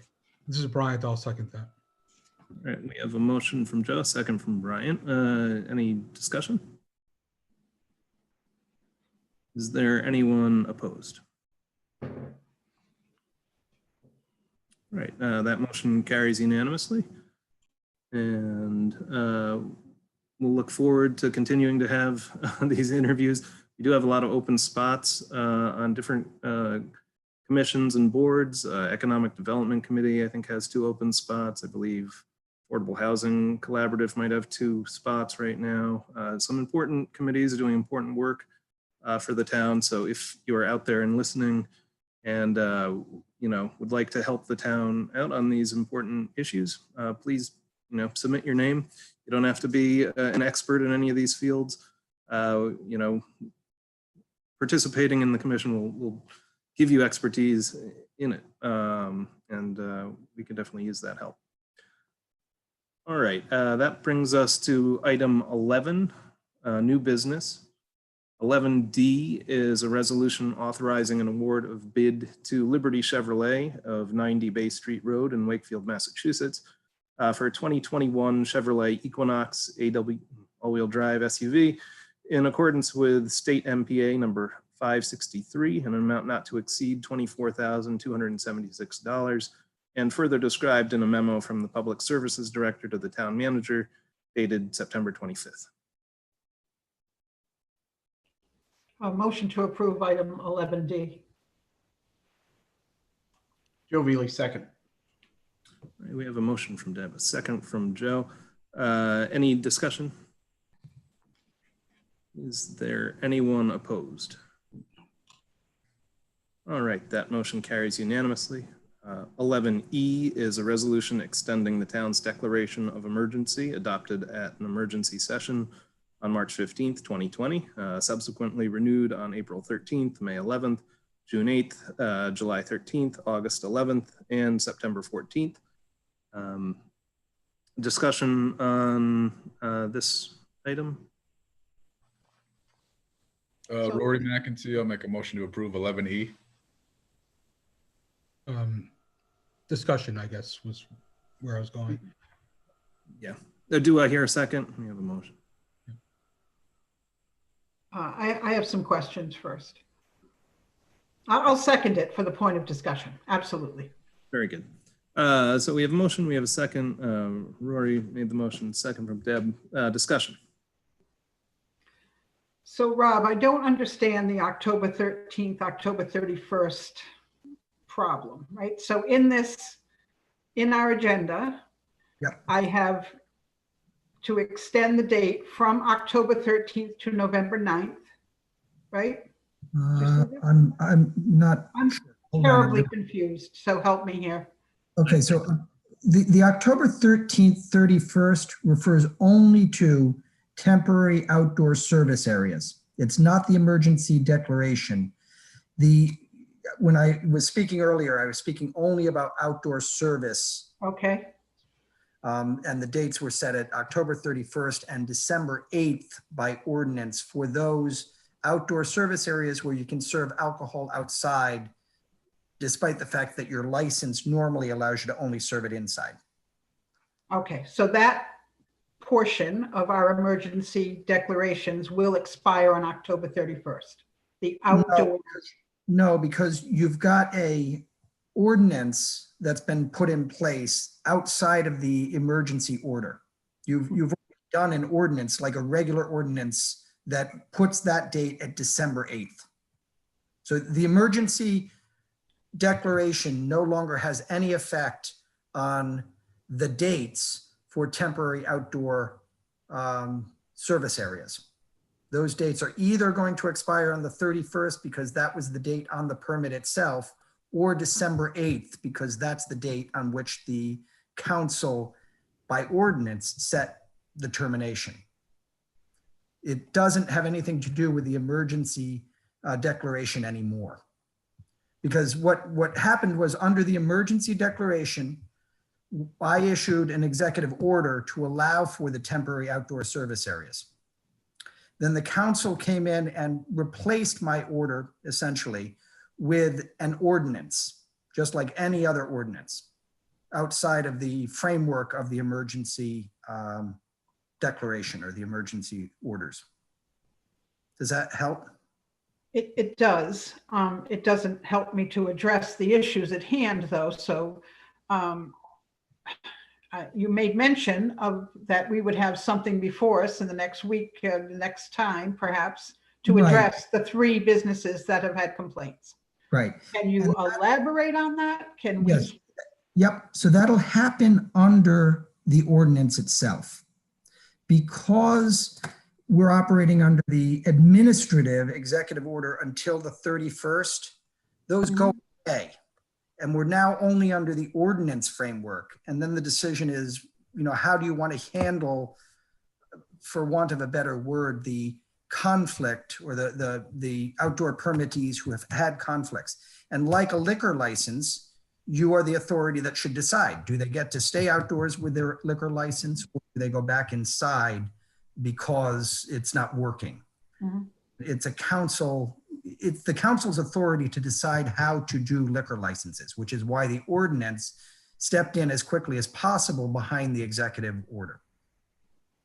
So if someone had outdoor entertainment and no liquor license, would we have any recourse? Right now, that gets into the old unruly gathering kind of thing. And I don't think the answer is you would. Mike may be able to come up with something that I can't think of, but I don't think that we have any ordinance in place. What we've been dealing with in South Kingstown are two things. There is a noise standard that was established in essentially a construction nuisance framework in our zoning regulations. It's not technically a noise ordinance, but it speaks to noise being generated. And we've been using that standard, which is 60 decibels, which is interesting. But other than that, all we can do is go out with a meter. Is it 60? Is it not 60? Is it above or below? But there's no other framework. We go out with a meter. If it's below 60, we say, well, there's nothing we can do about it. If it's above 60, we say, you got to turn the music down. That's our framework. We don't have any regulation of noise or disturbance other than that. We don't have a nuisance ordinance in town that would apply. That's what the folks who were up at the URI neighborhoods were concerned about. That's why the unruly gathering ordinance was contemplated. Right. So my concern, I get a twofold. First of all, the neighbors in the adjacent to the pump house, and also the Lavender Waves. So Lavender Waves, there's no liquor license involved. They do not have a liquor license. Right. So that's a entirely different situation than the issues stemming from the pump house and the other two businesses, which I don't know who they are yet. How do we give the neighbors relief from the 9-hour concert? Yeah. So right. I mean, I don't live on top of the pump house, but I can hear it pretty clearly from where I live, a quarter or a half a mile away. I can only imagine, right, the next door. So this is Mike, and I need to interrupt at this point. So we're going off in an area where you can continue to certainly discuss. We want to add it to the agenda. There's certainly, Deb, is going to be a discussion on these matters at the next meeting because they'll be properly placed on the agenda. The establishments will be given notice and you'll have the opportunity to do that. As you know, with Lavender Waves, there's a separate process going on before the planning board. And my advice would be that the council really shouldn't be getting involved with that, at least until the planning board process has finished. But there will be discussion from both the establishments who want to continue to hold their concerts or their music outside, as well as hearing from the neighbors. At that time, you have the opportunity to do several things. Either continue the permit the way it is with no changes, not continue the permit and basically say you have to go back inside, or continue it with conditions, whether they be time conditions. So yes, that will all be within the power of the council to discuss and arrive hopefully at a conclusion. And I'll use this opportunity. Abel already knows this. Obviously, with regard to the pump house, he will not be able to participate. Thanks. Okay, that answers my concerns. All right. So yeah, just to clarify, this motion here is for the emergency declaration. And is there further discussion, commentary on that? This is Bryant. I apologize. COVID's been going on for a very long time. The emergency declaration's been going on for an extremely long time as well. Are there any other tools that we can utilize other than an emergency declaration?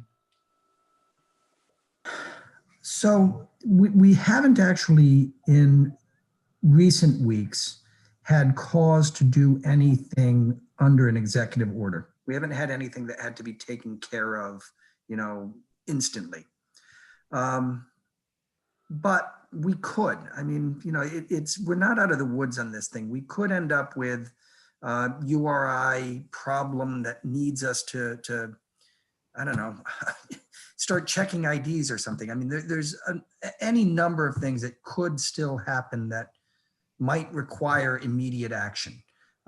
So our choices are either leave the authority to take action quickly in the hands of the administration, or be prepared to have emergency and really quickly do emergency meetings. The only other thing that I would say about going to emergency meetings versus keeping it as an emergency declaration is it may have impact on our eligibility for federal funds. If we're under an emergency declaration, the things that we're doing now, the money that we're spending for COVID, the feds may look at it more favorably than if we are not under an emergency declaration. It may have financial impacts. Again, I don't think they're huge because at this point, we're not anticipating any major expenses. But if we had to incur a major expense, it would be unfortunate if we found that the feds denied us reimbursement or denied us a contribution toward that expense because we were not operating under an emergency declaration. That's probably the biggest reason for sticking with it at this point. We've tried to keep the council informed and where it was necessary or more appropriate when dealing with the liquor control, for example, coming to the council for ratification. We're infringing on the council's authorities. We need to be walking very carefully, and we need to make sure that the council has an opportunity to undo anything that we've done in those areas. I think the financial exposure is really the only thing that I would suggest would give me pause about not being in an emergency declaration. Again, the governor's got us in one. Parallelism, just for the sake of parallelism, isn't necessarily great, but we're in that same environment. It makes sense in that sense. I can see all your concerns, especially on the financial side of it. Personally, I think that, in the land of Zoom, we could have a emergency meeting rather quickly. I agree. We did one right before COVID kind of got serious. That was in person on a Sunday. I think Zoom, I think we should be able to get people into a Zoom meeting emergency, even if it's for 15 minutes. Yeah, I agree that the meetings can be done much more easily on Zoom. My only real concern, honestly, is not wanting to put ourselves at a disadvantage. Again, we don't want to be the odd man out on that either. If, again, finances come up or reimbursement comes up and the feds are looking at applications and everybody can produce the declaration of emergency and we can't, that may put us at a disadvantage. I can't swear to it. I don't know that that's going to be the future. I have been told that has been an issue for other communities in the past. However, in the past, we're dealing with hurricanes. We're not dealing with a 7-month, 8-month, 12-month, 15-month pandemic. Great. Good points. Other discussion?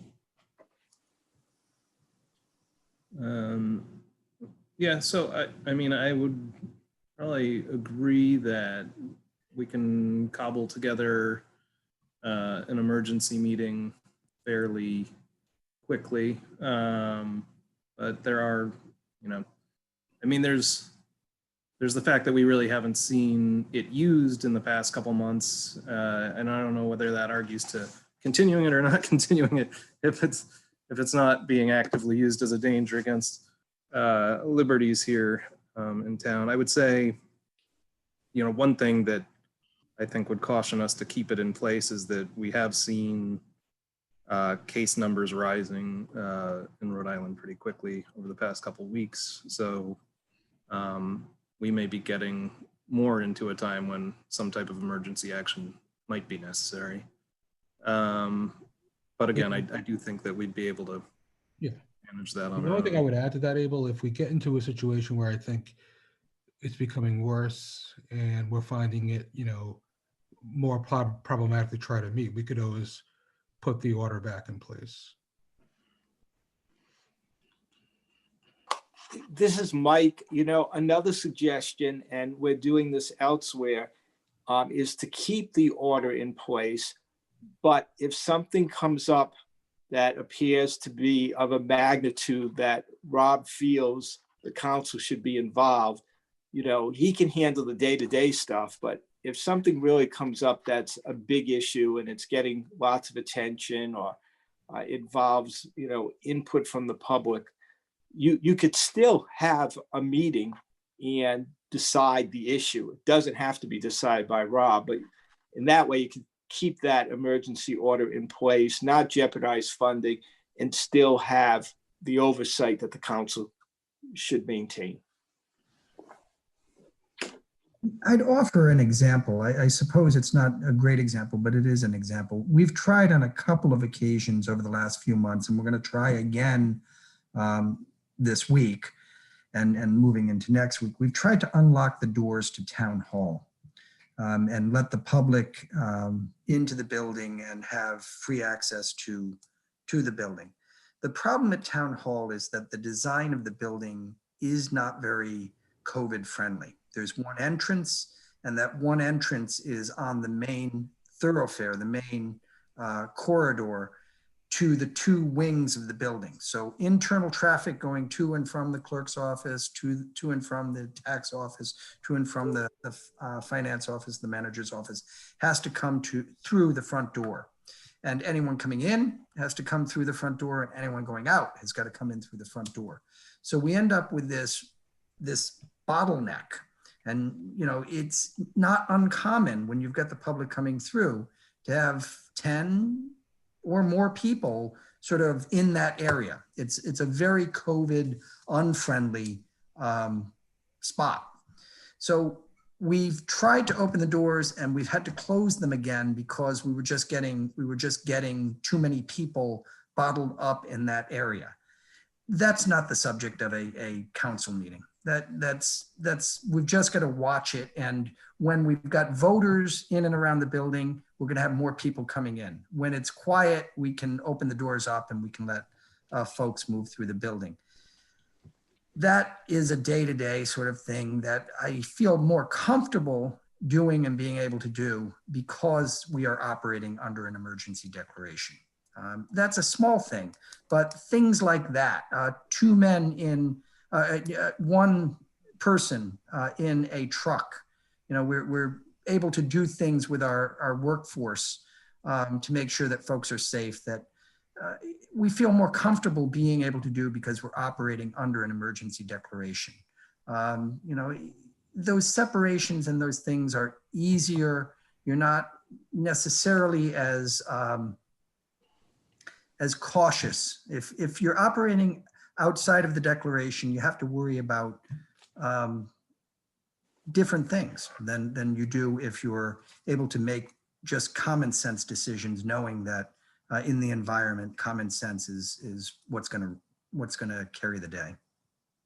Mike, this is Brian. I might have missed what you said, part of it, but one thought that I had is, could we continue the declaration of emergency, but update it to require that the town council issues executive orders?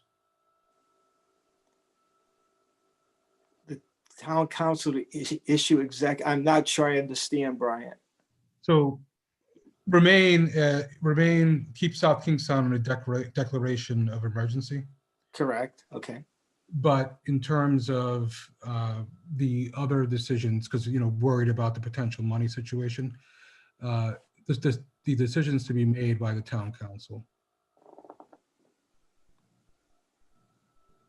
All decisions? No, not all. I'm still decisions. Any decisions that require emergency decisions. Well, and so doesn't that really just come down to Rob's judgment on something that should come to you as opposed to him making that decision? I mean, for what it's worth, that's the way the other towns that I'm working with, that's the way they handle it. The manager will bring, depending on the gravity, basically based on judgment, what issues really need to be made by the council as opposed to the day-to-day ones that that Rob can make.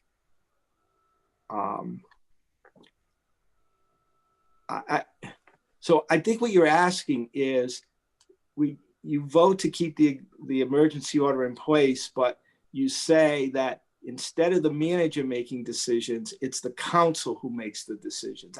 And the answer is yes, you can do that. It just means you have to get a meeting together whenever decisions have to be made. And the challenge with that, of course, is not being, on the ground, not getting the call from the police department. You're not necessarily going to know that the decision needs to be made.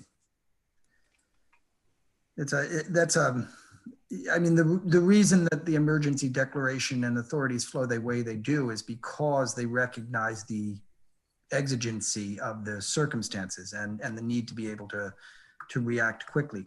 One way to deal with this might be to require ratification of an executive order. So maintain the emergency declaration, maintain the authority to put executive orders in place, but then require that they be brought before the council for approval as quickly as is practicable under the circumstances.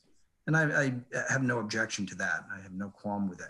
The only thing there becomes, when is it, if it's an actual executive order, I suppose, then it should always come before the council. That would be, that's fine. That doesn't make me uncomfortable. We'd still have the flexibility that we need.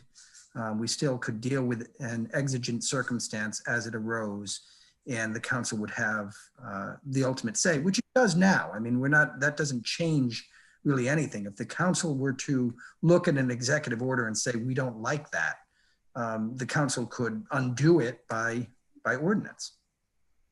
I mean, I still report to the council even under an emergency declaration. The whole point of the emergency declaration and the executive order, scheme is to make sure that somebody can take quick action to resolve problems as they arise. And those are always subject to council ratification or revocation. So Abel Joviali, so I feel like I can come up with a different reason every month when we have this discussion. So back in March, we were convinced by the governor that she needed executive privilege to flatten the curve. And I would say that, in my opinion, that job has been done. Now we see an uptick now, and it's in certain specific segments of the population, off-campus housing, Greek life housing. But I think the intent originally was this unknown virus, and we had to make sure that medically we flatten this curve. Well, most of the data that we've seen over the summer, we're not in that danger zone. So, I mean, I guess that's October's reason for me, but. So, Mr. President, if I may just. Honestly, I never thought about the whole funding, federal funding, but that's a valid point as well. Sorry. Mr. President, if I may just comment on that one, because it's one that I spend an awful lot of time worrying about.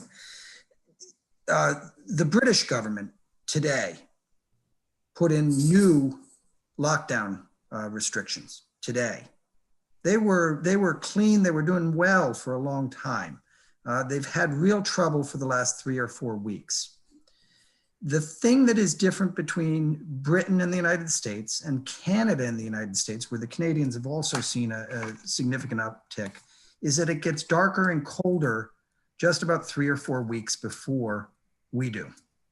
And I'm not sure, you're right, the curve has definitely been flat for us this summer. I mean, we've had 139 cases in South Kingstown at all. I mean, since March, this has not been a hotspot. We've done extremely well. We've maintained the 3rd lowest infection rate in the state of Rhode Island.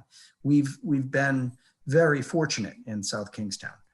But there's a lot of indications that the summer really was better because people were outside, because the wind dissipates this thing. And as we go back inside, when it gets darker and colder, is when we're going to be in trouble, which is why the state's doing this whole, take it outside thing, because they're trying to extend the period of time when people are not indoors together.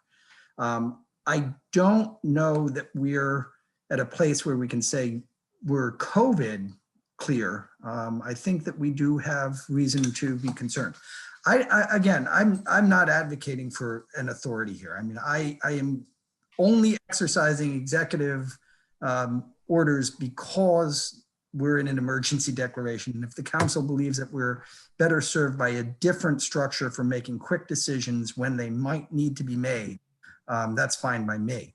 But I do think that we have to acknowledge that we are still in a circumstance that we may have to make quick decisions. We could find ourselves in 2 or 3 weeks in a very different COVID stance or a different COVID posture.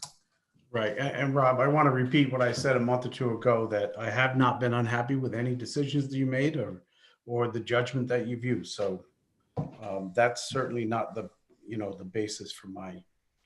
No, I know. And I appreciate that. Thank you. All right.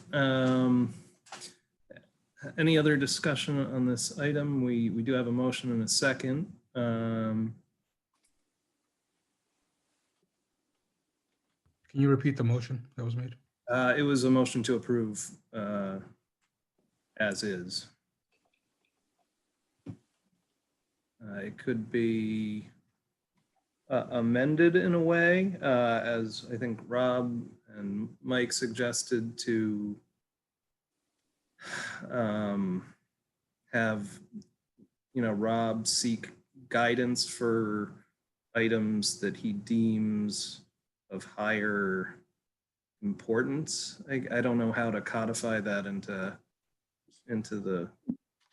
Mike, let me make a suggestion here. Why don't we do this? Why don't we extend the emergency declaration and require just a simple line, and be it further resolved that the manager is required to notify and seek ratification of all executive orders as soon as is practicable. So that works. Yeah. It can be amended that way. Put the onus on me to make sure that whenever an executive order is issued, I come to you and get your concurrence on it. The question I would ask is like, what is an acceptable time frame, I guess? Because I think we kind of talked about this before, but we kind of never really did it. Like we talked about, ratifying stuff afterwards. Well, you did. I mean, on the one that we've been talking about tonight, you did in fact ratify it. You put an ordinance in place instead of an executive order. The others that we've done have been, less consequential. They haven't affected, property rights or liquor license. They haven't affected rights in that way. So, for example, the declaration banning outdoor or off-campus parties, that was not ratified. That did not come to the council. If the council wants those to all come before it, I'm happy to do that. And what's a reasonable amount of time is as soon as it's practicable, or no later than the next regularly scheduled council meeting, so that it's on the agenda. It's literally just automatically put on the agenda. That would work. If sooner is necessary, as soon as practicable. If sooner isn't necessary, but no later than the next regularly scheduled council meeting. So at the most, you've got 2 weeks in between. And a question, it's Deb Kelso, a question, the authority to call an emergency council meeting lies with whom? Council President? Generally speaking, yes, Rob would contact Abel and he would call an emergency meeting. Unless it's an emergency, there has to be at least 48 hours notice. But if it's truly an emergency, you can have one in less than 48 hours notice. So I think the amended motion is fine then, because if something, something, I don't know, so imminent came to us, we have that ability to come together in 48, before 48 hours, right? Yes, you do. And that's regardless of the COVID situation. Right. If something happened in town, you could hold a meeting within an hour if you needed to. Right, but again, it would be the council president's discretion. Yes. Okay. So Mike, is it always the council president's discretion? I'm only asking because I guess I did talk to Abel regarding the emergency one we had in March. But Yeah, I mean, it just makes sense to go through one person. Theoretically, 3 other council members could get together and petition the council president to have it. I've never seen that happen. Never in 38 years of doing municipal law. If someone needs an emergency meeting, the president's going to call one. Okay. The only other thing I wanted to say is I see that there's a hand up, and I don't know. Amy Reiner's got her hand up. Yeah. So we'll get to Amy. I just want to finish up this thought that was bandied about. So it sounds like there's an amendment that's copacetic to Deb, but you were the second on this motion. Rory, this is your motion. Do you want to amend it as has been suggested? Yeah, I'll amend my original motion to add the language that Rob iterated that would require ratification of any action taken under the emergency order at the most or any time practicable thereafter, no later than the next council meeting. So I'll amend my motion to have that in there. All right. And still a second from you, Deb? Yes. Okay. Very good. So can we bring Amy in now?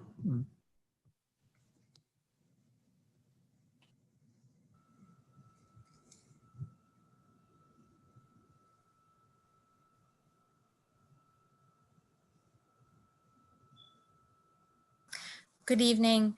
Thank you. I just wanted to make the council aware, we do have 3 executive orders that are currently in place, but we have one that expires today. So I wasn't sure, and this may be a question for Mike, if you would want to ratify that tonight, or if you wanted to ratify that at the next council meeting based on the motion that has been made. So that would be the one that aligns the local travel restrictions, quarantine guidelines, gathering limits with what the states are. So I'm not sure that's on the agenda this evening. All right, it's not. So let's put that on for the next council agenda. Okay. Okay. Thank you. But that's a good example of how we can operate. If we are operating under Rory's motion, then we will renew that tomorrow and it will be on the agenda for ratification 2 weeks from now. Unless I call an emergency meeting. You That's guys correct. Yes. Let me know. I'll make that happen. So we have a motion and a second. Is there any further discussion? All right. Let's take the roll on this one.